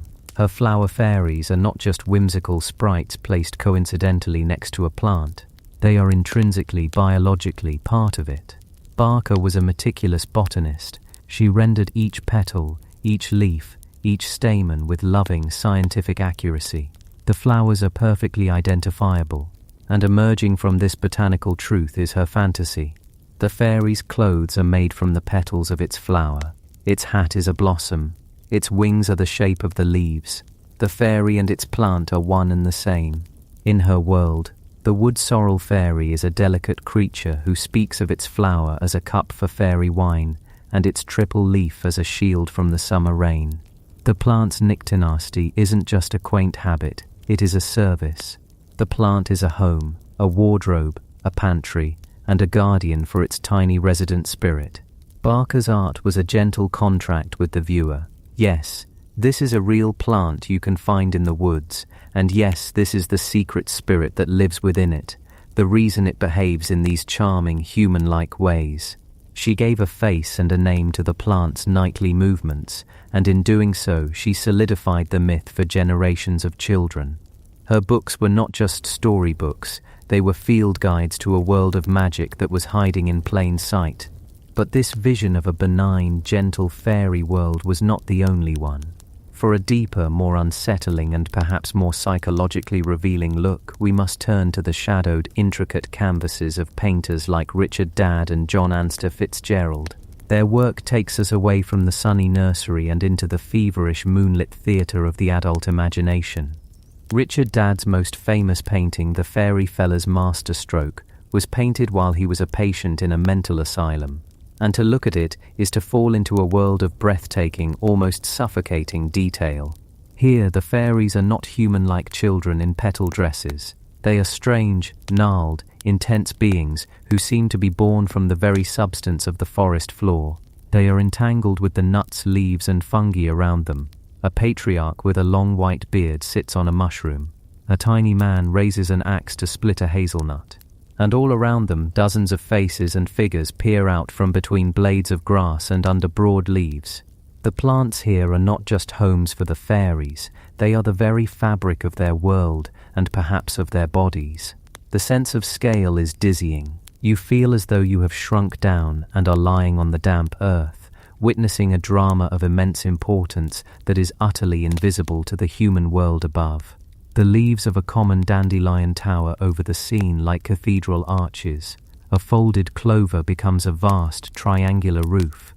Dad's painting shows us the Victorian obsession, not just as a gentle fancy, but as a deep, intricate mythology, a parallel reality with its own rules, its own dramas, and its own unsettling power. It suggests that if you could just look closely enough, if you could just adjust your eyes to the twilight, the entire forest floor would resolve itself into a million living, intelligent, and perhaps not-so-friendly faces. This translation of botany into folklore was happening in literature too. Poets and storytellers took these visual cues and wove them into the narrative of the nation. Of course, Shakespeare's A Midsummer Night's Dream provided the foundational text, a touchstone for all things fairy-related. The play's revival and immense popularity in the Victorian era reignited the public's love for Titania, Oberon and Puck, and for their world which was so deeply entwined with the lives of flowers. A sleeping flower, in this context, was simply a place where a fairy was slumbering, a bank where the wild thyme blows, a cradle of the rhea mouse. Children's literature, a genre that truly exploded in this period, became the primary vehicle for this idea. Stories repeatedly described how, at night, the flowers folded up to become beds and cradles for pixies and elves. The wood sorrel, often called Sleeping Beauty for its nightly folding, was a particular favourite. Its leaves were fairy umbrellas, its flowers were fairy bells. The folklore became so established that it was presented as natural history. The mechanical process of Turgor pressure changing in the plant's cellular structure was replaced with a much more compelling story of intention, of personality, of a secret, symbiotic relationship between the visible plant and the invisible fairy. The human mind, it seems, is a natural storyteller. It will always seek a narrative, a reason, an agent behind the action. And the slow, silent and graceful folding of a leaf at dusk is an action that cries out for an explanation. To the scientific mind, the explanation is a beautiful story of evolution, of adaptation, of cellular mechanics and circadian rhythms. It's a story of water pressure and ion channels, a masterpiece of biological engineering. But to the Victorian mind, steeped in folklore and yearning for enchantment in an age of iron, the explanation was a story of courtesy and care. The plant was a gentle host, closing its doors to protect its magical guests from the night chill or the heavy dew. This interpretation requires no microscope, no textbook. It requires only a willingness to believe that the world is more than what it seems, that there is a secret life that animates the quiet green things around us. It is, in its own way, a deeply empathetic and beautiful worldview. This long, century-long cultural priming, this education in the art of seeing magic in the mundane, reached its extraordinary and famous crescendo in a small village in Yorkshire in 1917. This is the story of the Cottingley Fairies. By now, the world was a very different place. The Great War had torn through a generation. The age of industrial optimism had given way to a profound global sense of loss and trauma. And in the midst of this, the hunger for something gentle, something magical, something to believe in that was not touched by the horror of the trenches was more acute than ever. And so, when two young cousins, Elsie Wright and Frances Griffiths, produced a series of photographs taken in the glen behind their house, the world was ready to listen. The photographs were, by today's standards, quite clearly fakes. Cardboard cutouts of fairies, drawn by Elsie and inspired by the art in children's books, were propped up among the plants and photographed with Frances. But the photographs showed what people desperately wanted to see. They showed graceful winged beings dancing on leaves, playing pipes by a stream, and communing with a gnome. What is so fascinating from our perspective is the setting. The glen itself, with its ferns, its mosses and its wild flowers, was the perfect stage. It looked exactly like the enchanted places depicted in the paintings of Fitzgerald and Barker. The plants in the photographs were not just background scenery, they were part of the validation, they were the fairies' natural habitat. The Cottingley Glen was a real-life fairy dell, and the folded leaves and drooping flowers that would have been seen there every evening were part of its authentic charm. The story of the photographs spread and eventually reached Sir Arthur Conan Doyle, the creator of the arch-rationalist Sherlock Holmes.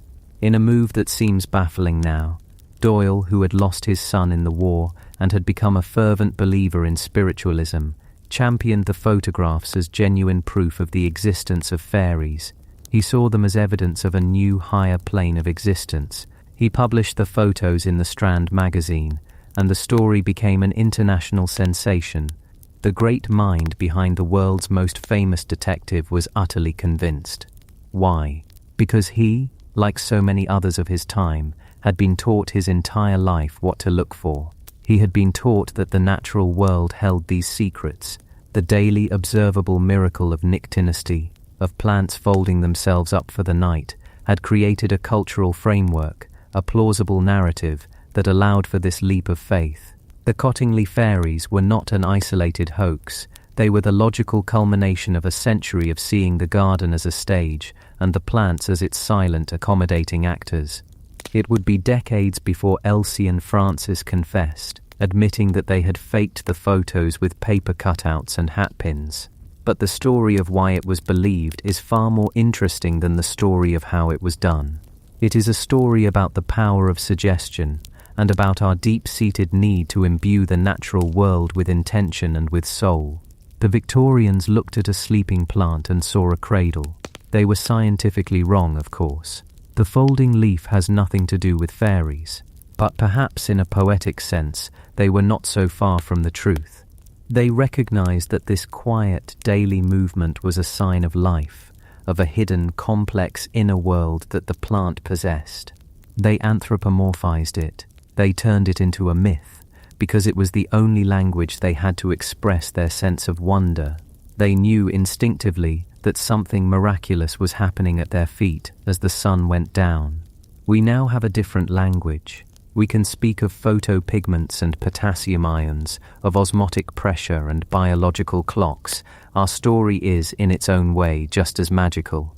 It's a story of an ancient, unbroken lineage of life, of a planet breathing, of a silent green network that follows the rhythm of the sun and the moon. The myth of the fairies was a beautiful attempt to explain a real mystery. It was a dream that a whole culture shared, a story whispered in the twilight garden. And as we let that idea settle, the idea of a world so enchanted by the simple, sleeping life of a flower, we too can feel that gentle sense of wonder. Let the rational explanation rest for a moment, and just appreciate the image that so captivated them, a tiny leaf folding itself carefully, deliberately against the coming of the night, a small green curtain closing on the day, inviting you to do the same as you drift further and further into the quiet of your own rest. Chapter 6. A global symphony of movement, Nyctinasty across ecosystems. And as we let that idea settle, the idea of a world so enchanted by the simple, sleeping life of a flower, we too can feel that gentle sense of wonder. Let the rational explanation rest for a moment, and just appreciate the image that so captivated them, a tiny leaf folding itself carefully, deliberately against the coming of the night, a small green curtain closing on the day, inviting you to do the same as you drift further and further into the quiet of your own rest. Let your mind float now, unmoored from that small European garden. Feel yourself lifting gently away from the familiar sight of clover and wood sorrel. We rise up past the rooftops and the sleeping towns into the cool, still air of the upper atmosphere. Below us, the continents are etched in darkness, speckled with the glittering artificial constellations of human cities. But our focus tonight is on the other darkness, the deep living darkness of the jungles, the plains, the vast unlit wildernesses where this nightly ritual of sleep is performed on a truly staggering scale. The simple, elegant mechanism of the Pulvinus, that tiny hydraulic joint we explored, is not a quaint local invention. It is a piece of ancient global technology, adopted and adapted by countless species in countless environments. It is a universal language of plants, spoken in response to the setting of the sun. Our journey tonight is to become fluent in its many dialects. We are going on a tour of this quiet, worldwide symphony of movement, to witness how different ecosystems have shaped the form and function of this beautiful nightly sleep. Let us drift down, first toward the equator. The air grows thick, warm, and heavy with moisture, carrying the complex, loamy scent of life and decay that is the signature of the tropical rainforest. We are not descending into the understory just yet, but to the canopy edge, or to the open, park-like savannas of Southeast Asia and the Americas. Here, we find a true giant of the Nyctinastic world. Its scientific name is Albizia salmon, but it is known around the world by a much more evocative title, the rain tree. Stand with me, in your mind's eye, at the foot of this colossal being. Its trunk is massive, a pillar of rough grey-brown bark, and it flares out into a crown that is almost impossibly wide. A mature rain tree can have a canopy that spans over 200 feet, wider than the tree is tall. It is less a tree and more a living, breathing parasol, a vast green roof held aloft over the earth. During the heat of the day, its shade is a profound gift, a cool, dappled refuge from the relentless tropical sun. Its leaves are not simple, single structures. They are bipinnate, which is a wonderfully complex way of saying they are doubly feathered. A central stem, the petiole, branches out, and from these branches, dozens of tiny, delicate leaflets emerge in neat, opposing pairs. The entire canopy is a mosaic of many millions of these tiny green ovals, each one a perfect miniature solar panel, angled precisely to capture the day's energy. As the sun begins its descent, painting the sky in fiery oranges and purples, a change begins. It is not sudden, but a slow, deliberate, and unstoppable process that sweeps across the entire enormous crown. You can almost hear it if you listen closely. Not a sound of mechanics, but a deep, organic sigh. Each pair of tiny leaflets, all across that 200-foot expanse, begins to fold inward and upward, like hands closing in prayer. They press against one another, their undersides now facing the sky, and the larger stems they are attached to, the pinnae, begin to droop, to hang downwards like the tired arms of a dancer at the end of a long performance. Imagine the sheer scale of this transformation. This is not a tiny clover leaf at your feet. This is a structure the size of a small building, composed of millions of moving parts, collectively changing its entire posture. A vast, open, light-harvesting surface becomes a closed, drooping architectural form. The tree that was a wide, flat umbrella during the day is now a collection of hanging, folded green trusses. The change is so profound that the tree's entire silhouette against the twilight sky is altered. It has pulled itself in, consolidated its form, and settled in for the night. And why? Why would a tree of this magnitude go to such an incredible energetic expense every single evening? The name, rain tree, gives us our first clue. Observers noticed that when a tropical shower passed over during the day, the ground beneath the rain tree's canopy remained surprisingly dry. The vast interlocking leaves formed such an effective roof that they shed the water to the edges. But at night, or when the sky was overcast and the leaves were folded, rain would pass directly through the canopy, falling on the ground beneath. This led to the lovely though not entirely accurate myth that the tree created rain at night. The truth is more subtle and perhaps more beautiful. By folding its leaves, the tree allows the nightly dew and any passing showers to reach the soil directly above its own root system. It is, in a way, watering itself, ensuring that the precious moisture isn't just shed to the periphery, but is delivered precisely where it is most needed. It is a self-tending garden on the grandest of scales. But there are other forces at play. Think of the incredible weight of a tropical downpour. A canopy with a surface area of thousands of square feet suddenly being struck by gallons and gallons of water could be catastrophic. The sheer mechanical stress on the branches could lead to breakage. By folding its leaflets and drooping its stems, the tree dramatically reduces its surface area. It becomes porous. The rain doesn't crash against it. It passes through it. It is the difference between a solid wall in a hurricane and a finely woven net. One resists the force and risks breaking. The other allows the force to pass through it, harmlessly. It is an act of profound passive intelligence, an engineering solution perfected over millennia. And let us not forget the moon. The tropical moon can be incredibly bright, a silver lantern in the sky. For a plant, its internal clock, its circadian rhythm, is everything. It is the master conductor of its metabolism, growth, and flowering. This clock is set, primarily, by the reliable cycle of sunlight and darkness. A brilliant full moon, shining for hours, could be a source of confusion, a false signal of dawn. By folding its leaves and pointing them downward, the rain tree effectively shields its light-sensing photoreceptors. It is pulling down the blinds, ensuring that its internal sense of time is not disturbed, that its deep metabolic sleep is not interrupted by this phantom light. It is an act of self-preservation, ensuring the integrity of its own internal calendar.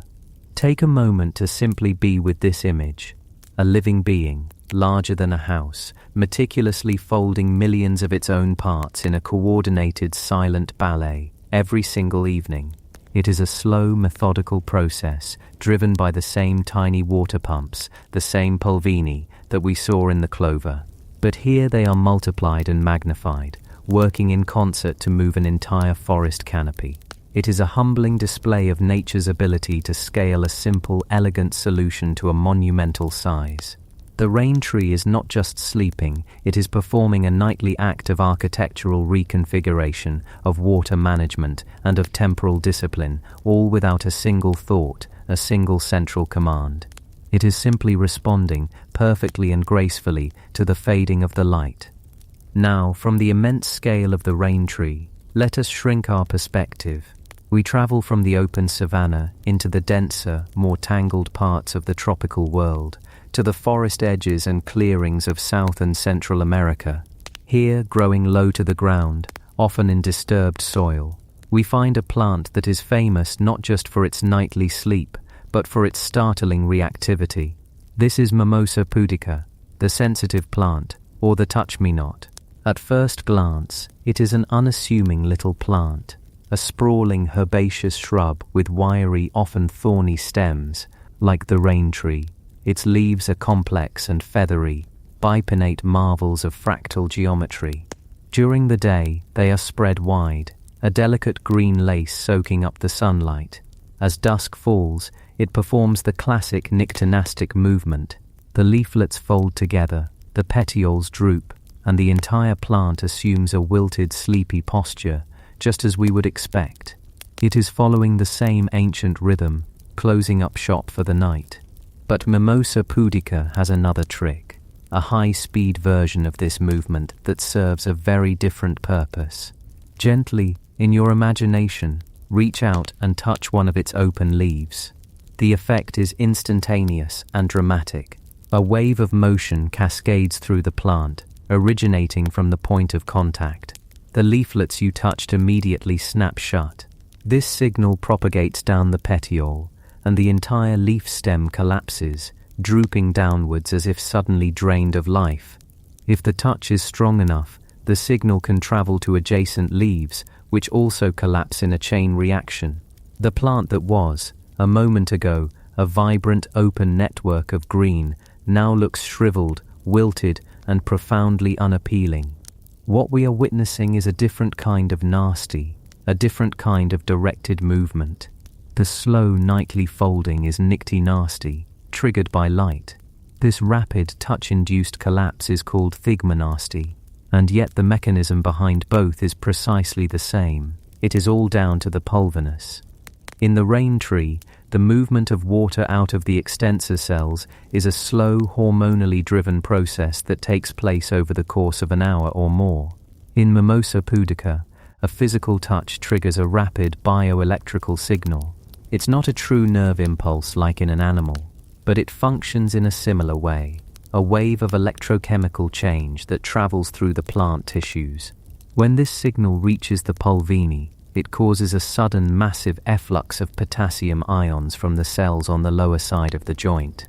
Water follows this ion movement almost instantly, flooding out of the cells via osmosis. The turgor pressure plummets, the cells deflate like tiny water balloons, and the leaf structure collapses under its own weight. It is a hydraulic event, but it happens with the speed of a neurological reflex. After a few minutes, if the plant is left undisturbed, the process will reverse. The ion pumps will get back to work, actively pushing potassium back into the deflated cells. Water will follow, the cells will reinflate, and the leaves will slowly, cautiously reopen to the sun. It is a remarkable and energetically expensive display. So we must ask the same question: why? The nightly sleep of Nyctinasty likely serves the same purposes we have already discussed: water conservation, protection from the cooling night air, perhaps shielding from moonlight. But this rapid defensive Nyctinasty is almost certainly a strategy to deter herbivores. Imagine you are a large, browsing mammal, perhaps a deer or a capybara, looking for a mouthful of tender greenery. You approach a lush-looking mimosa plant and take a nibble. Instantly the foliage you touched vanishes, collapsing away from you. The surrounding leaves also fold up, making the plant appear much smaller, sparser, and less appetizing. What seemed like a full meal has suddenly become a collection of bare, thorny stems. The plant has, in essence, played dead. It has made itself look wilted and sick, a far less attractive option than the vibrant, living plants nearby. And it works on a smaller scale too. For an insect, like a grasshopper, landing on a leaf only to have it suddenly collapse underneath you would be deeply unsettling. It's a non-violent but highly effective eviction notice. The movement could dislodge small pests or simply make the plant an unstable and undesirable platform for feeding or laying eggs. The thorns on the stem provide the second line of defense. The movement is the first. It is a behavioral defense, a silent "go away," expressed through the language of hydraulics. The beauty of Mimosa pudica is how it combines these two responses. It has its slow circadian rhythm, the gentle nightly folding that is its form of rest and self-care. But layered on top of that is this hair-trigger defensive system. It is a plant that is both deeply in tune with the grand cosmic cycles of the sun and exquisitely sensitive to the immediate physical reality of its environment. It demonstrates that this mechanism of the pulvinus is not a one-trick pony. It is a versatile biological tool that nature has adapted for both long-term rhythmic changes and instantaneous reactive ones. It is a plant that both sleeps soundly and awakens with a startle. Observing it, you feel a strange sense of empathy. We understand the need to withdraw from the world to rest, and we also understand the instinct to flinch away from a sudden, unexpected touch. The mimosa embodies both of these impulses in its silent, elegant way. It is a reminder that the world of plants is not a passive, static backdrop to our lives. It is a world of dynamic action and reaction, of subtle and sometimes startling behaviors, all playing out on a timescale that we can only appreciate if we have the patience to sit and watch and gently, respectfully reach out and touch. Let us now journey deeper, leaving the sunlit edges and venturing into the heart of the rainforest. We move beneath the canopy, into a world of perpetual twilight. The air here is still, thick, and saturated with the scent of damp earth and decaying leaves. The dominant color is a deep verdant green, but the light is scarce, a precious resource that filters down in shifting, dappled patches. This is the understory, a world of intense competition for the few photons that make it to the forest floor, and it is here that we find some of the most visually stunning members of the plant kingdom, the family Marantaceae, known to many as prayer plants. These are plants like Maranta laconura or the many species of Calathea. They are not large or imposing. They grow low to the ground, their brilliance found not in their size, but in the artistry of their leaves. Each leaf is an oval-shaped masterpiece. They are painted with the most extraordinary patterns, herringbone stripes of electric pink, deep purple undersides, feathered bands of silver and dark green, spots and splashes that look as though they were applied by a master calligrapher. They are the stained glass windows of the forest floor, designed to make the absolute most of every stray ray of light that finds them. And like the others on our journey, these plants move. As the light fades in the already dim understory, a slow and graceful transformation begins. Their leaves, which lie horizontally during the day to present the maximum surface area to the light from above, begin to rise. They lift upwards, folding along a central seam until they are standing nearly vertical, pressed together like hands held in supplication. It is this beautiful, reverent posture that gives them the name prayer plant. They seem to be giving thanks for the day or preparing for a night of quiet contemplation. The mechanism, once again, is our old friend the pulvinus, located right where the leaf stalk, the petiole, meets the leaf blade. This tiny genius-level joint carefully manipulates water pressure, draining the cells on one side and filling the cells on the other to orchestrate this slow upward lift. In the morning, the process will reverse, and the leaves will descend, unfurling once more to greet the day. Watching a time-lapse of a prayer plant is mesmerizing. It is as though the plant is breathing, a single deep breath for every cycle of day and night, an inhalation of leaves rising at dusk, and a slow exhalation as they lower at dawn. But in this unique environment, what is the advantage of this nightly prayer?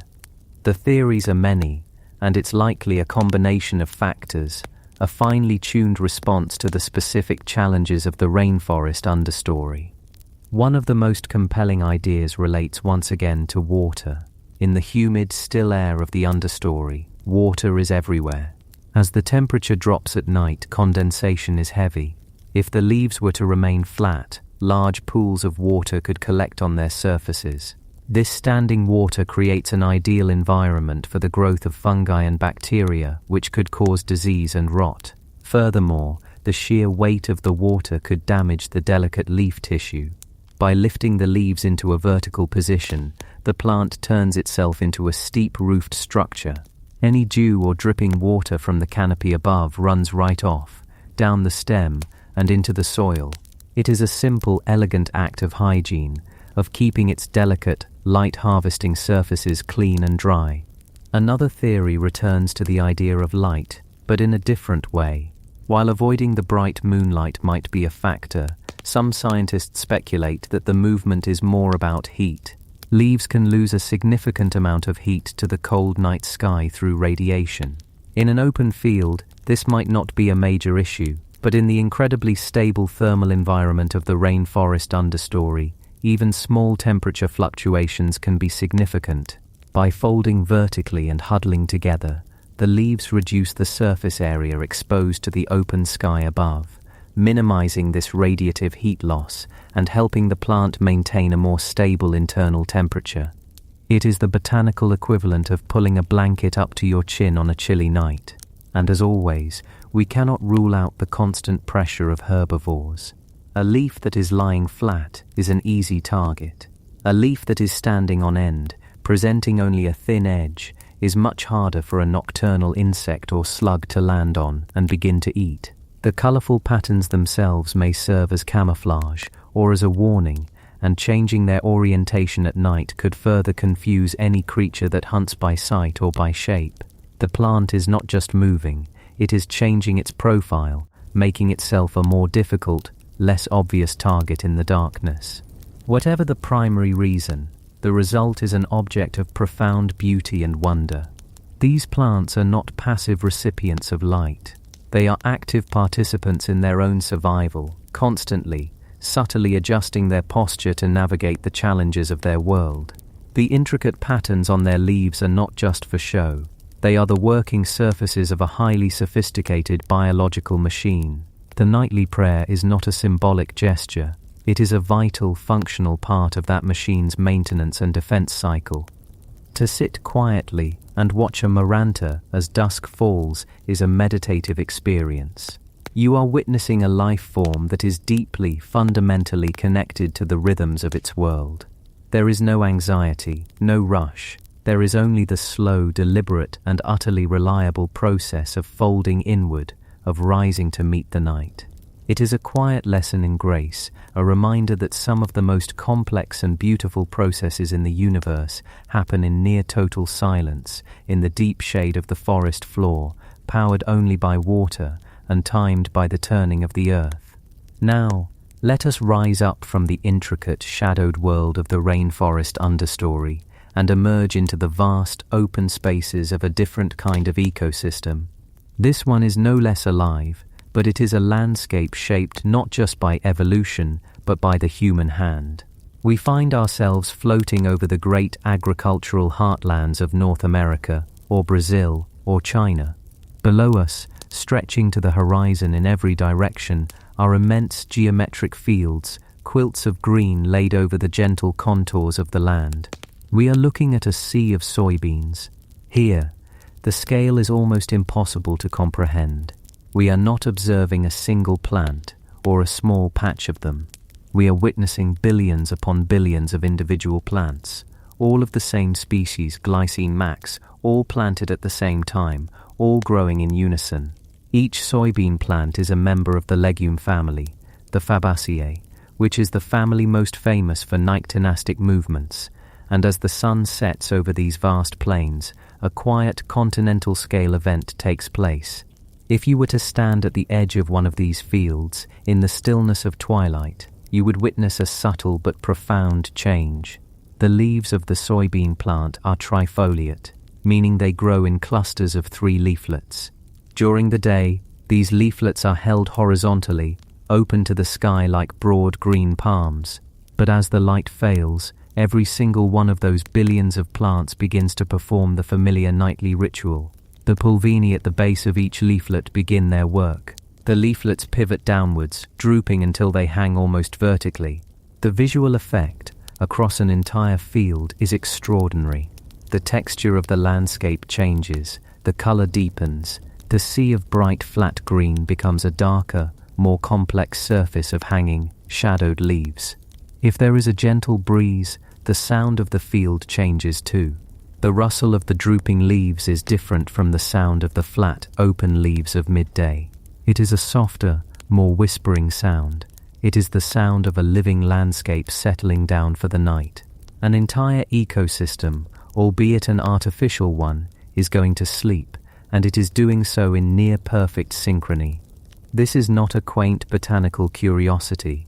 This is a phenomenon that has significant implications for global agriculture. The very plants that form a cornerstone of our food supply are governed by this ancient internal clock. And so farmers and scientists have asked the same question we have been asking all along, but with a more urgent practical edge. Why do they do this, and what does it mean for us? One of the most studied benefits in an agricultural context is water conservation.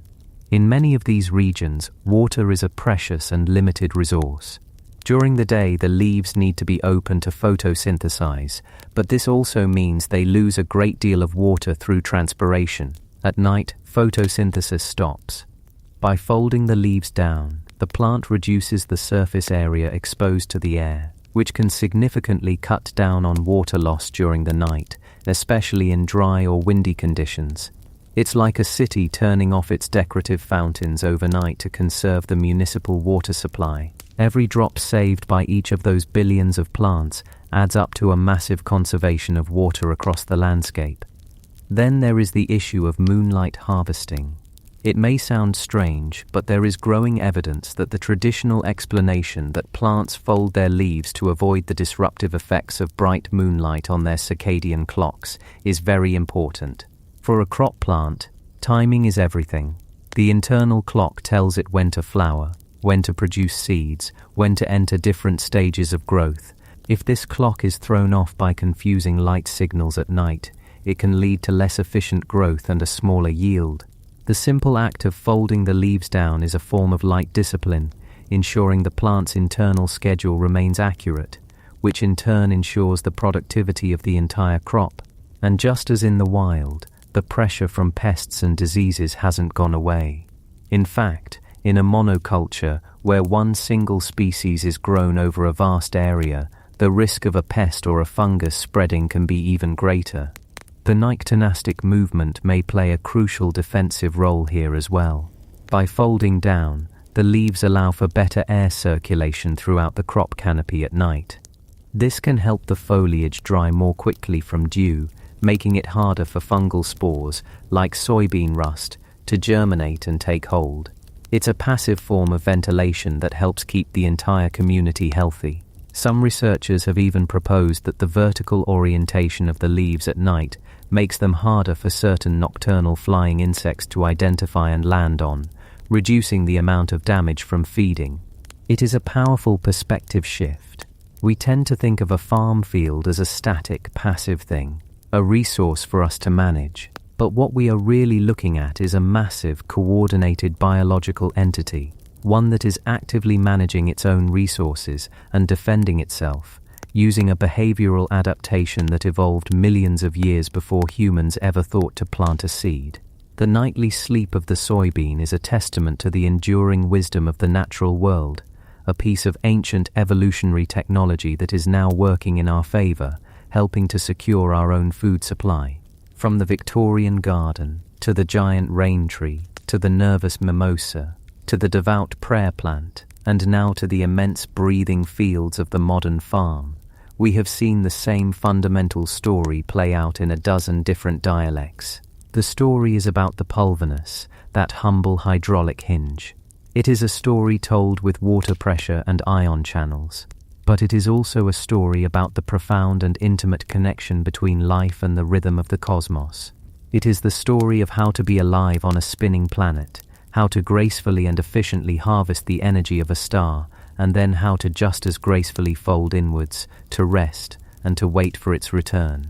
It is a quiet, deep, and universal wisdom, and it is happening all around you, on every continent, in every ecosystem, every single time the sun goes down. A silent global symphony of movement, a green tide ebbing and flowing with the light. And as you allow your own awareness to fold inward, as you prepare for your own period of rest and restoration, perhaps you can feel yourself as a part of that symphony. Your own circadian rhythm, the internal clock that now tells you it is time to sleep, is a product of the very same planetary cycle. You are responding to the same ancient cue as the clover in the lawn and the soybeans in the field. You are part of the same grand earthly ritual of closing down the day, of conserving energy, of preparing for the dawn to come. Allow yourself to settle into that rhythm, the slow, steady and reassuring pulse of a planet going to sleep. Chapter 7. The Clock Within. Circadian Rhythms and the Universal Pulse. As a part of that symphony. Your own circadian rhythm, the internal clock that now tells you it is time to sleep, is a product of the very same planetary cycle.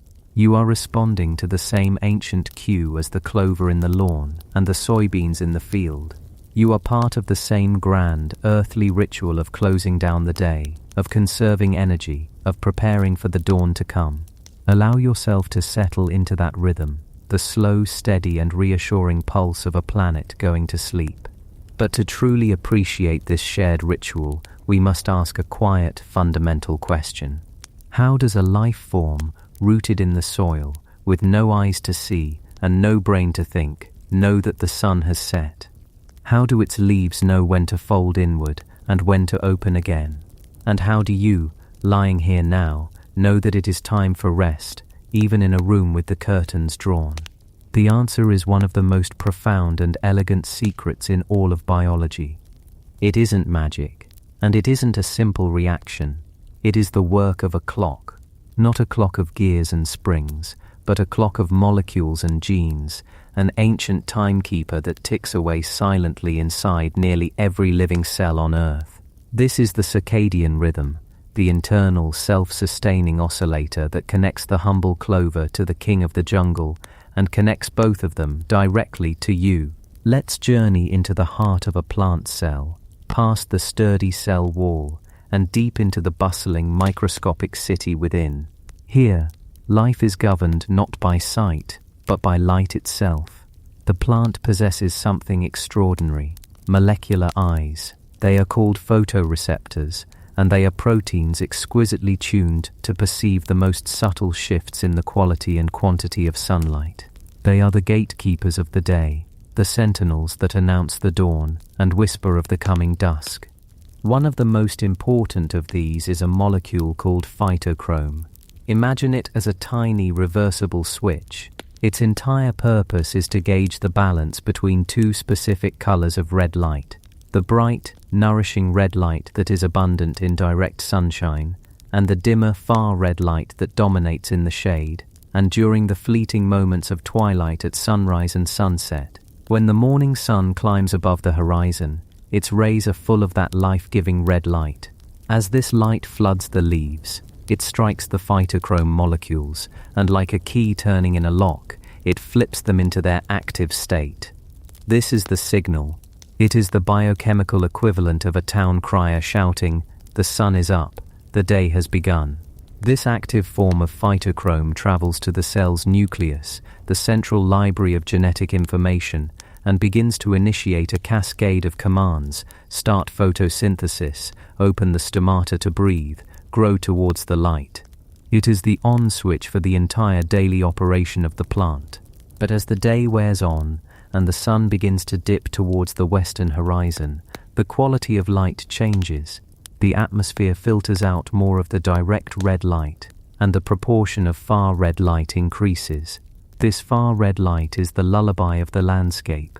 It finds those active phytochrome molecules and gently coaxes them to flip back to their inactive state. The switch is turned off.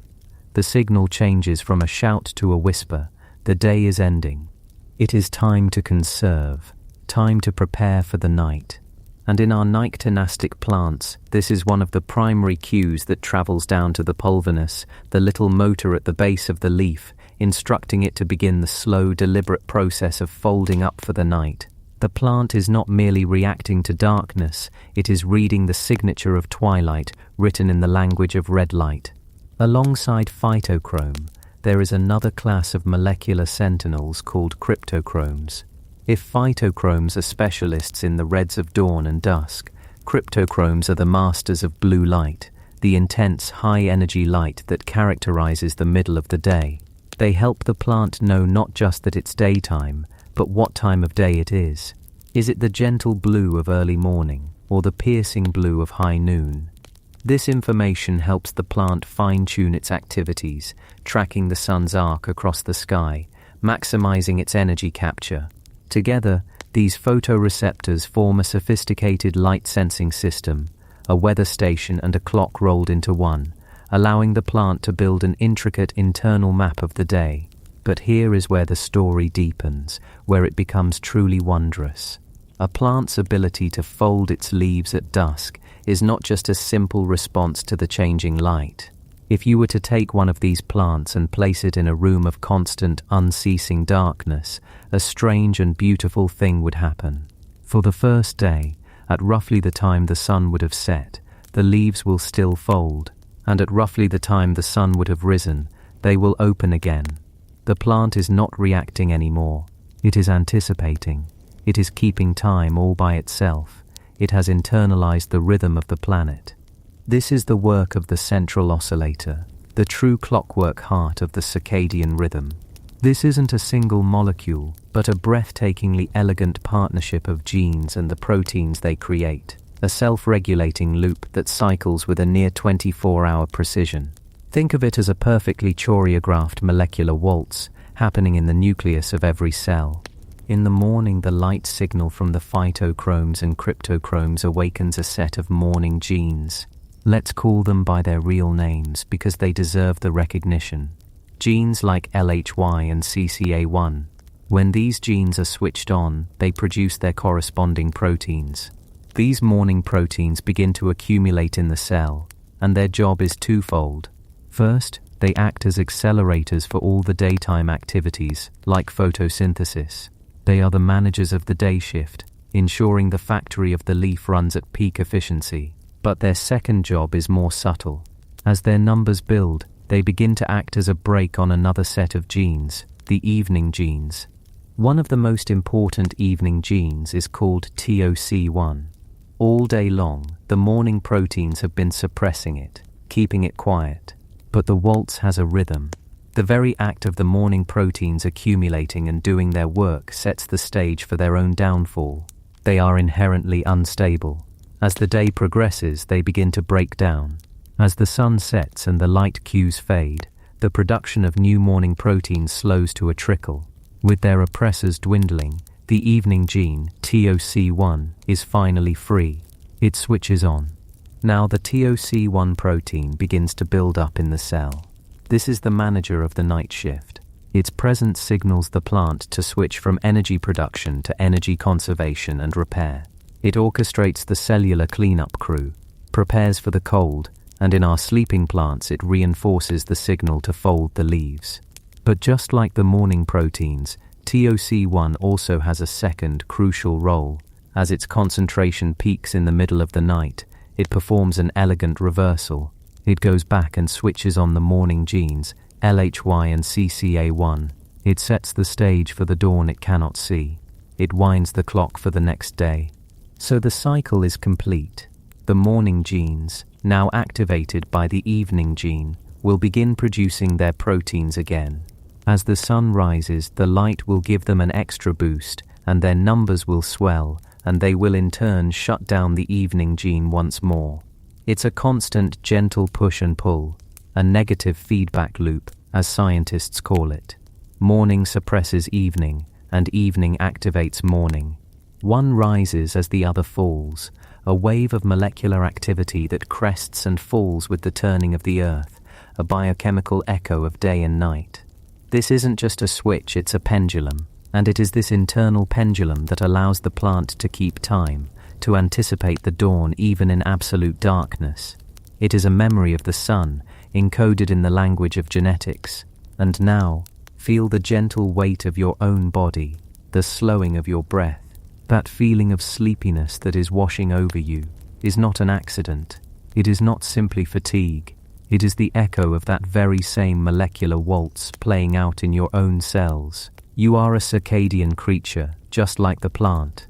The same evolutionary pressures that taught the clover to fold its leaves at dusk taught your ancestors to seek the safety of a cave. The need to anticipate, and not just react to, the rhythm of day and night is one of the most ancient and fundamental drivers of life. Deep within your brain, nestled in the hypothalamus, is a tiny, densely packed cluster of about 20,000 neurons. It is called the suprachiasmatic nucleus, or SCN. If the plant's clock is distributed throughout its cells, the SCN is your body's master clockmaker. It is the conductor of your own circadian orchestra. And how does this master clock know what time it is? Through your eyes. Not the parts of your eyes that form images, but a special set of cells in your retina that contain their own photoreceptor, a molecule called melanopsin. It is, in essence, your human cryptochrome, your blue light detector. When the blue-rich light of morning enters your eyes, these cells send a direct signal, a private wire, straight to the SCN. It is the same message the plant receives. The sun is up. The day has begun. This signal sets your master clock for the day, a process called photoentrainment.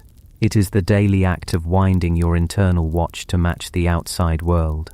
Once the SCN receives this signal, it begins its work as the grand conductor. It doesn't hoard the information, it broadcasts it to the entire body. It sends out rhythmic signals through nerves and hormones to virtually every organ, every tissue, every single cell. Your liver, your pancreas, your heart, your muscles, each contains its own peripheral clock, its own set of clock genes. But they all listen to the SCN. The master clockmaker ensures that the entire orchestra is playing from the same sheet of music, that the trillions of cells in your body are all synchronized to the same 24-hour rhythm. And what are the instruments of this orchestra? They are the genes inside your own cells, evolutionary cousins to the ones we found in the plant. You also have morning genes. primarily from a family called PR, and evening genes from a family called Cry. The names are different, but the dance is almost identical. The proteins build up, they suppress each other, they degrade, and they release their suppression, creating a feedback loop, a genetic pendulum that swings in a nearly 24-hour cycle. Your internal time is kept by the very same elegant push and pull that tells the wood sorrel when to bow its leaves. The output of this grand symphony is your daily experience of being alive. When the SCN perceives the fading light of evening, it sends a signal to a tiny gland in your brain called the pineal gland. This is the cue to begin producing melatonin, often called the hormone of darkness. Melatonin doesn't force you to sleep, so much as it opens the gate for sleep. It is the official announcement to your entire body that nighttime has begun. Your body temperature begins to drop slightly, your metabolism slows, your brain waves begin to change. You are being prepared for rest, just as the plant prepares itself for the long cold night. Conversely, in the hours before you naturally wake, your master clock is already preparing for the day. It begins to suppress melatonin production. At the same time, it sends signals that trigger the release of other hormones, like cortisol.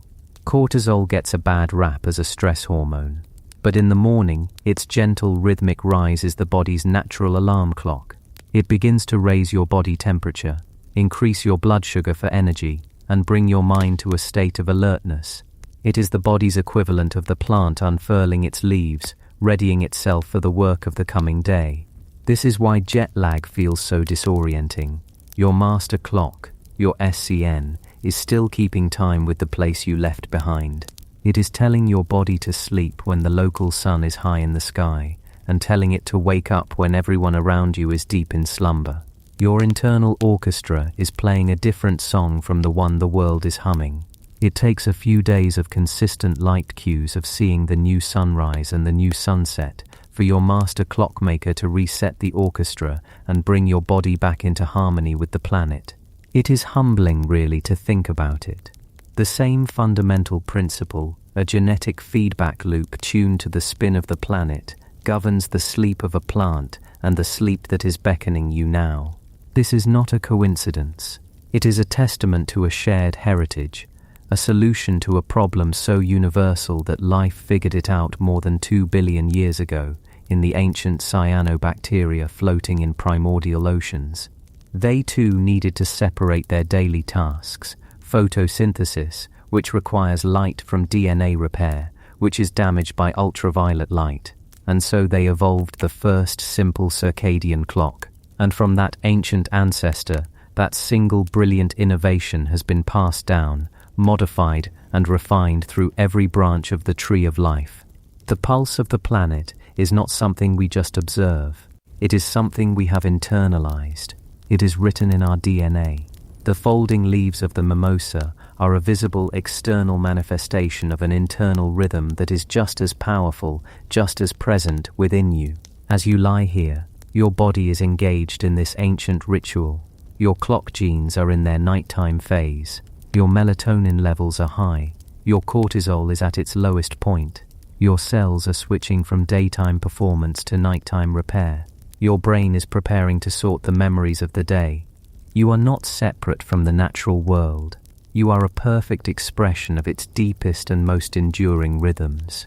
The urge to sleep that you feel is the same urge that quiets the forest, that stills the fields, that folds the petals of the evening primrose. It is the universal pulse, the gentle planetary heartbeat that lulls the world and you into a state of quiet restoration. Let the rhythm take you. Trust the clock within. It has been keeping time for eons, and tonight it knows with perfect certainty that it is time to rest. Chapter 8. Echoes in the Modern Garden. Legacy of Science and Myth. That ancient planetary rhythm, the one that has been keeping time for eons, is not some distant abstract force. It is not confined to the wild forest or the remote starlit field. You can feel its echo right now, in the quiet of your own home. It is there in the gentle rise and fall of your own chest, a miniature tide governed by the same ancient needs for rest and restoration. And if you were to look around the room, you might see it expressed in another, quieter form, on a windowsill perhaps, or a bookshelf, bathed in the soft glow of a lamp, a silent green companion, preparing, just as you are, to settle in for the night. The Victorians who spun their tales of flower fairies and sleeping blossoms would, I think, be both astonished and delighted by our modern world. They would see that the objects of their fascination have not faded into obscurity, but have instead been invited indoors, becoming cherished members of our households. We live in an age of botanical renaissance, a time when our homes are becoming jungles in miniature. And among the most beloved of these new green residents are the direct descendants of their sensitive and sleeping plants. Look closely at the Maranta leuconura, the prayer plant. By day, its leaves lie open, a beautiful flat mosaic of deep green, feathered with arches of electric pink or pale, ghostly white. They are like stained glass windows, angled perfectly to receive the day's offering of light. But as dusk gathers, a slow, almost imperceptible transformation begins. The leaves, with a grace that seems impossible for something so seemingly static, begin to rise. They pivot on their pulvini, those ingenious little hydraulic joints, and fold upwards, pressing together like hands in prayer. If you were to watch a time-lapse, you would see not a plant, but a living creature performing a slow nightly ballet. This quiet dynamism is precisely why we love them. In a world of screens and synthetic materials, a prayer plant is a tangible connection to a slower, more organic clock. It doesn't demand our attention with notifications or chimes. It simply is, and in its being, it moves, it responds. It offers a gentle daily reminder that life is a process, a rhythm of opening and closing, of activity and rest. We watch its leaves fold up at night, and we feel a quiet kinship. It is a shared ritual, a silent agreement that the day's work is done, and it is time for repose. Or consider the endlessly charming Oxalis triangular, the false shamrock. Its deep purple triangular leaves are a spectacle in the daylight, spread out like a cluster of delicate kites. But as the light fades, each leaflet performs a perfect crisp fold. They droop downwards along a central crease, like tiny intricate umbrellas being neatly closed against a coming rain. The entire plant seems to shrink into itself, compacting its form, conserving its energy, turning inward for the night. To wake in the morning and see it has opened once again, eagerly greeting the sun, is a small daily miracle. It is a reaffirmation of resilience, of the cyclical nature of life itself. This modern fascination is, in many ways, the old Victorian myth stripped of its literalism and softened into a more personal sense of enchantment. We no longer genuinely believe that tiny winged beings are responsible for folding the leaves of our calathea. The science of Turgor pressure and circadian rhythms is well understood and readily available, and yet the feeling of wonder persists. The myth has not vanished, it has simply evolved. It has become a private language of connection between human and plant. The fairy story was an attempt to give a name and a face to the plant's perceived agency, to its lifelike behavior. Today, we don't need the fairies, because we have begun to appreciate that the agency of the plant itself is wondrous enough. We speak of our plants as having personalities. We say this one is fussy, that one is happy, another is dramatic. We are, in our own way, personifying them, acknowledging their status not as inert decorations but as living, responsive beings with whom we share our space. This desire to connect, to see the life in the seemingly inanimate, is a deep human need. It is a countercurrent to a world that can often feel isolating and disconnected. Tending to a plant, noticing its subtle changes, its daily dance of sleeping and waking, becomes a form of mindfulness. It pulls us out of the whirlwind of our own thoughts and grounds us in a simple, observable reality. The slow, deliberate unfurling of a new leaf on a philodendron becomes a major event. The nightly folding of an oxalis is a quiet comfort. These are the new fairy tales, small, true stories of growth, resilience, and the gentle, persistent rhythms of the natural world, playing out on our own windowsills. And here is the most beautiful part of this modern story. The Victorians, with their fanciful tales, were guided by an intuition. They looked at a sleeping clover and sensed a complexity that defied simple explanation. They felt, in their bones, that there was more going on in the plant kingdom than met the eye. And in this, their intuition was profoundly, startlingly correct. Our modern science, far from dispelling the enchantment, is revealing a world of plant behavior and communication so intricate, so sophisticated, that it makes the idea of fairies seem almost quaint by comparison. We are discovering that the world beneath our feet and in the air around us is alive with a constant silent conversation. Plants do not have voices, but they speak a language of astonishing complexity, a language of chemistry. When a leaf is damaged, say by the nibbling of a caterpillar, it doesn't just sit there and endure the attack. It releases a specific cocktail of volatile organic compounds into the air. These airborne molecules are in essence a distress signal, a chemical scream. This signal can do several things. It can be detected by other leaves on the same plant, which then begin to ramp up their own chemical defenses, producing compounds that make them less palatable to the attacker. It is a plant's internal alarm system, but even more remarkably, this chemical message can travel on the breeze to neighboring plants. A nearby tomato plant, for instance, might overhear the distress signal of its neighbor and begin preparing its own defenses before the caterpillar even arrives. It is a community watch program run on a network of scents, and the conversation can be even more complex. Some plants, when attacked, release a very specific chemical signature that acts as a beacon for predatory insects.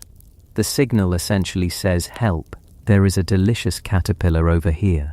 In response, a parasitic wasp, for example, may be drawn in from far away, homing in on the chemical call for aid.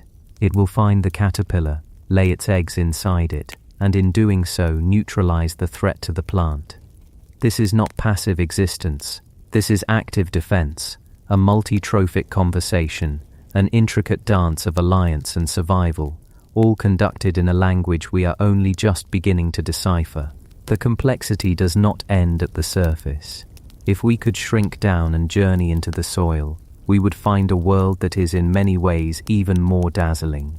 For decades we viewed plants as individuals, competing for resources in a silent, solitary struggle. But we now know that beneath the forest floor lies a sprawling, intricate network that connects them all. This is the mycelial network, the fine, thread-like filaments of fungi that weave through the soil, fusing with the roots of trees and plants in a symbiotic partnership known as mycorrhiza. This network is less like a collection of individual roots and more like nature's own biological internet. The fungus is masterful at extracting minerals like phosphorus and nitrogen from the soil, which it passes on to the tree. In return, the tree, rich from its photosynthesis, sends sugars and carbon down to the fungus. It is a fair and ancient trade, but the network facilitates much more than simple commerce between two partners. It is a superhighway for resources and information, connecting vast communities of plants. Through this subterranean web, a large, well-established tree, what some scientists poetically call a mother tree, can share resources with smaller, younger saplings struggling in the shade. It can shunt excess carbon and nutrients to its own kin, giving them a better chance at survival. It's a form of botanical nurturing, and just like the chemical signals above ground, distress signals can be sent through this underground network. If one tree is attacked by a disease or an insect pest, it can send a warning through the mycelial web to its connected neighbors, allowing them to prepare their defenses. It is a silent, invisible, and profoundly complex system of cooperation and communication that underpins the entire health of the forest. To walk through a quiet wood is to walk over a bustling, vibrant city of information exchange, a constant stream of data passing right under your feet. Even the tip of a single root is a marvel of sensitivity and, one might dare to say, intelligence. It is not a brain, of course, not in the way we understand it. There are no neurons, no central processing unit. But the tip of a root is packed with an incredible array of sensors. It can detect gravity, to know which way is down, It can sense water gradients to navigate toward moisture. It can detect more than a dozen different chemical and mineral signals, allowing it to forage for nutrients with incredible precision. It can feel obstacles and navigate around them. It can even sense the roots of its own plant to avoid competing with itself and the roots of other plants with which it might compete or cooperate. The plant's intelligence, then, is not centralized. It is distributed. Every root tip is like a tiny exploratory brain, constantly sensing, processing, and making decisions about which way to grow. The entire root system functions as a collective, a decentralized network of information gathering and response. The Victorians saw a sleeping leaf and imagined a fairy. If they could have seen the truth of the root tip, navigating its dark subterranean world with such purpose and precision, they would have needed to invent an entirely new mythology to contain its wonder. And so we find ourselves back in our quiet room, in the soft light of the evening. The maranta on the bookshelf has folded its leaves. The oxalis on the table has closed its delicate umbrellas. They are not merely responding to the absence of light. They are following an internal clock, a genetic rhythm honed over millions of years of planetary rotation. Their sleep is an active biological process, a time of conservation and cellular repair, just like our own. Their quiet, nightly ritual is an echo of a much grander dance. It is the surface-level expression of a hidden world of breathtaking complexity. The same plant that folds its leaves in your living room is a member of a kingdom that communicates in chemical whispers, that shares resources through underground networks, that navigates its world with a distributed, sensitive intelligence that we are only now beginning to appreciate. The Victorian fairy myth, in the end, was not wrong. It was simply a metaphor. It was a beautiful, intuitive guess at a deeper truth, that plants are not things, they are beings. They are active participants in the great unfolding story of life. They are complex, they are responsive, and they are far, far more than they appear. Our scientific understanding does not strip away the magic, it reveals it. To know about the Pulvinus, the Turgor pressure, the chemical signals, and the mycelial web is not to disenchant the sleeping plant. It is to deepen the enchantment, to replace a simple fairy tale with a magnificent true story of biological ingenuity. It allows us to look at the prayer plant on our shelf, not just with affection, but with a profound and humble awe. It is a living sculpture, a quiet companion, and an ambassador from a silent, intelligent kingdom. As you watch it, and as you feel your own rhythms begin to slow, you are participating in the same ancient universal pulse. The need for rest, for renewal, for the quiet, dark hours of restoration is a language spoken by all life. It is the great, gentle constant. Let the quiet of the room, the steady presence of your breathing, and the image of that peacefully folded leaf be your final thoughts tonight. You are part of this intricate dance. You are connected to this silent, wondrous world. And now, just like the sleeping plants, it is your time to rest. It is time to turn inward, to restore, and to sleep. Good night.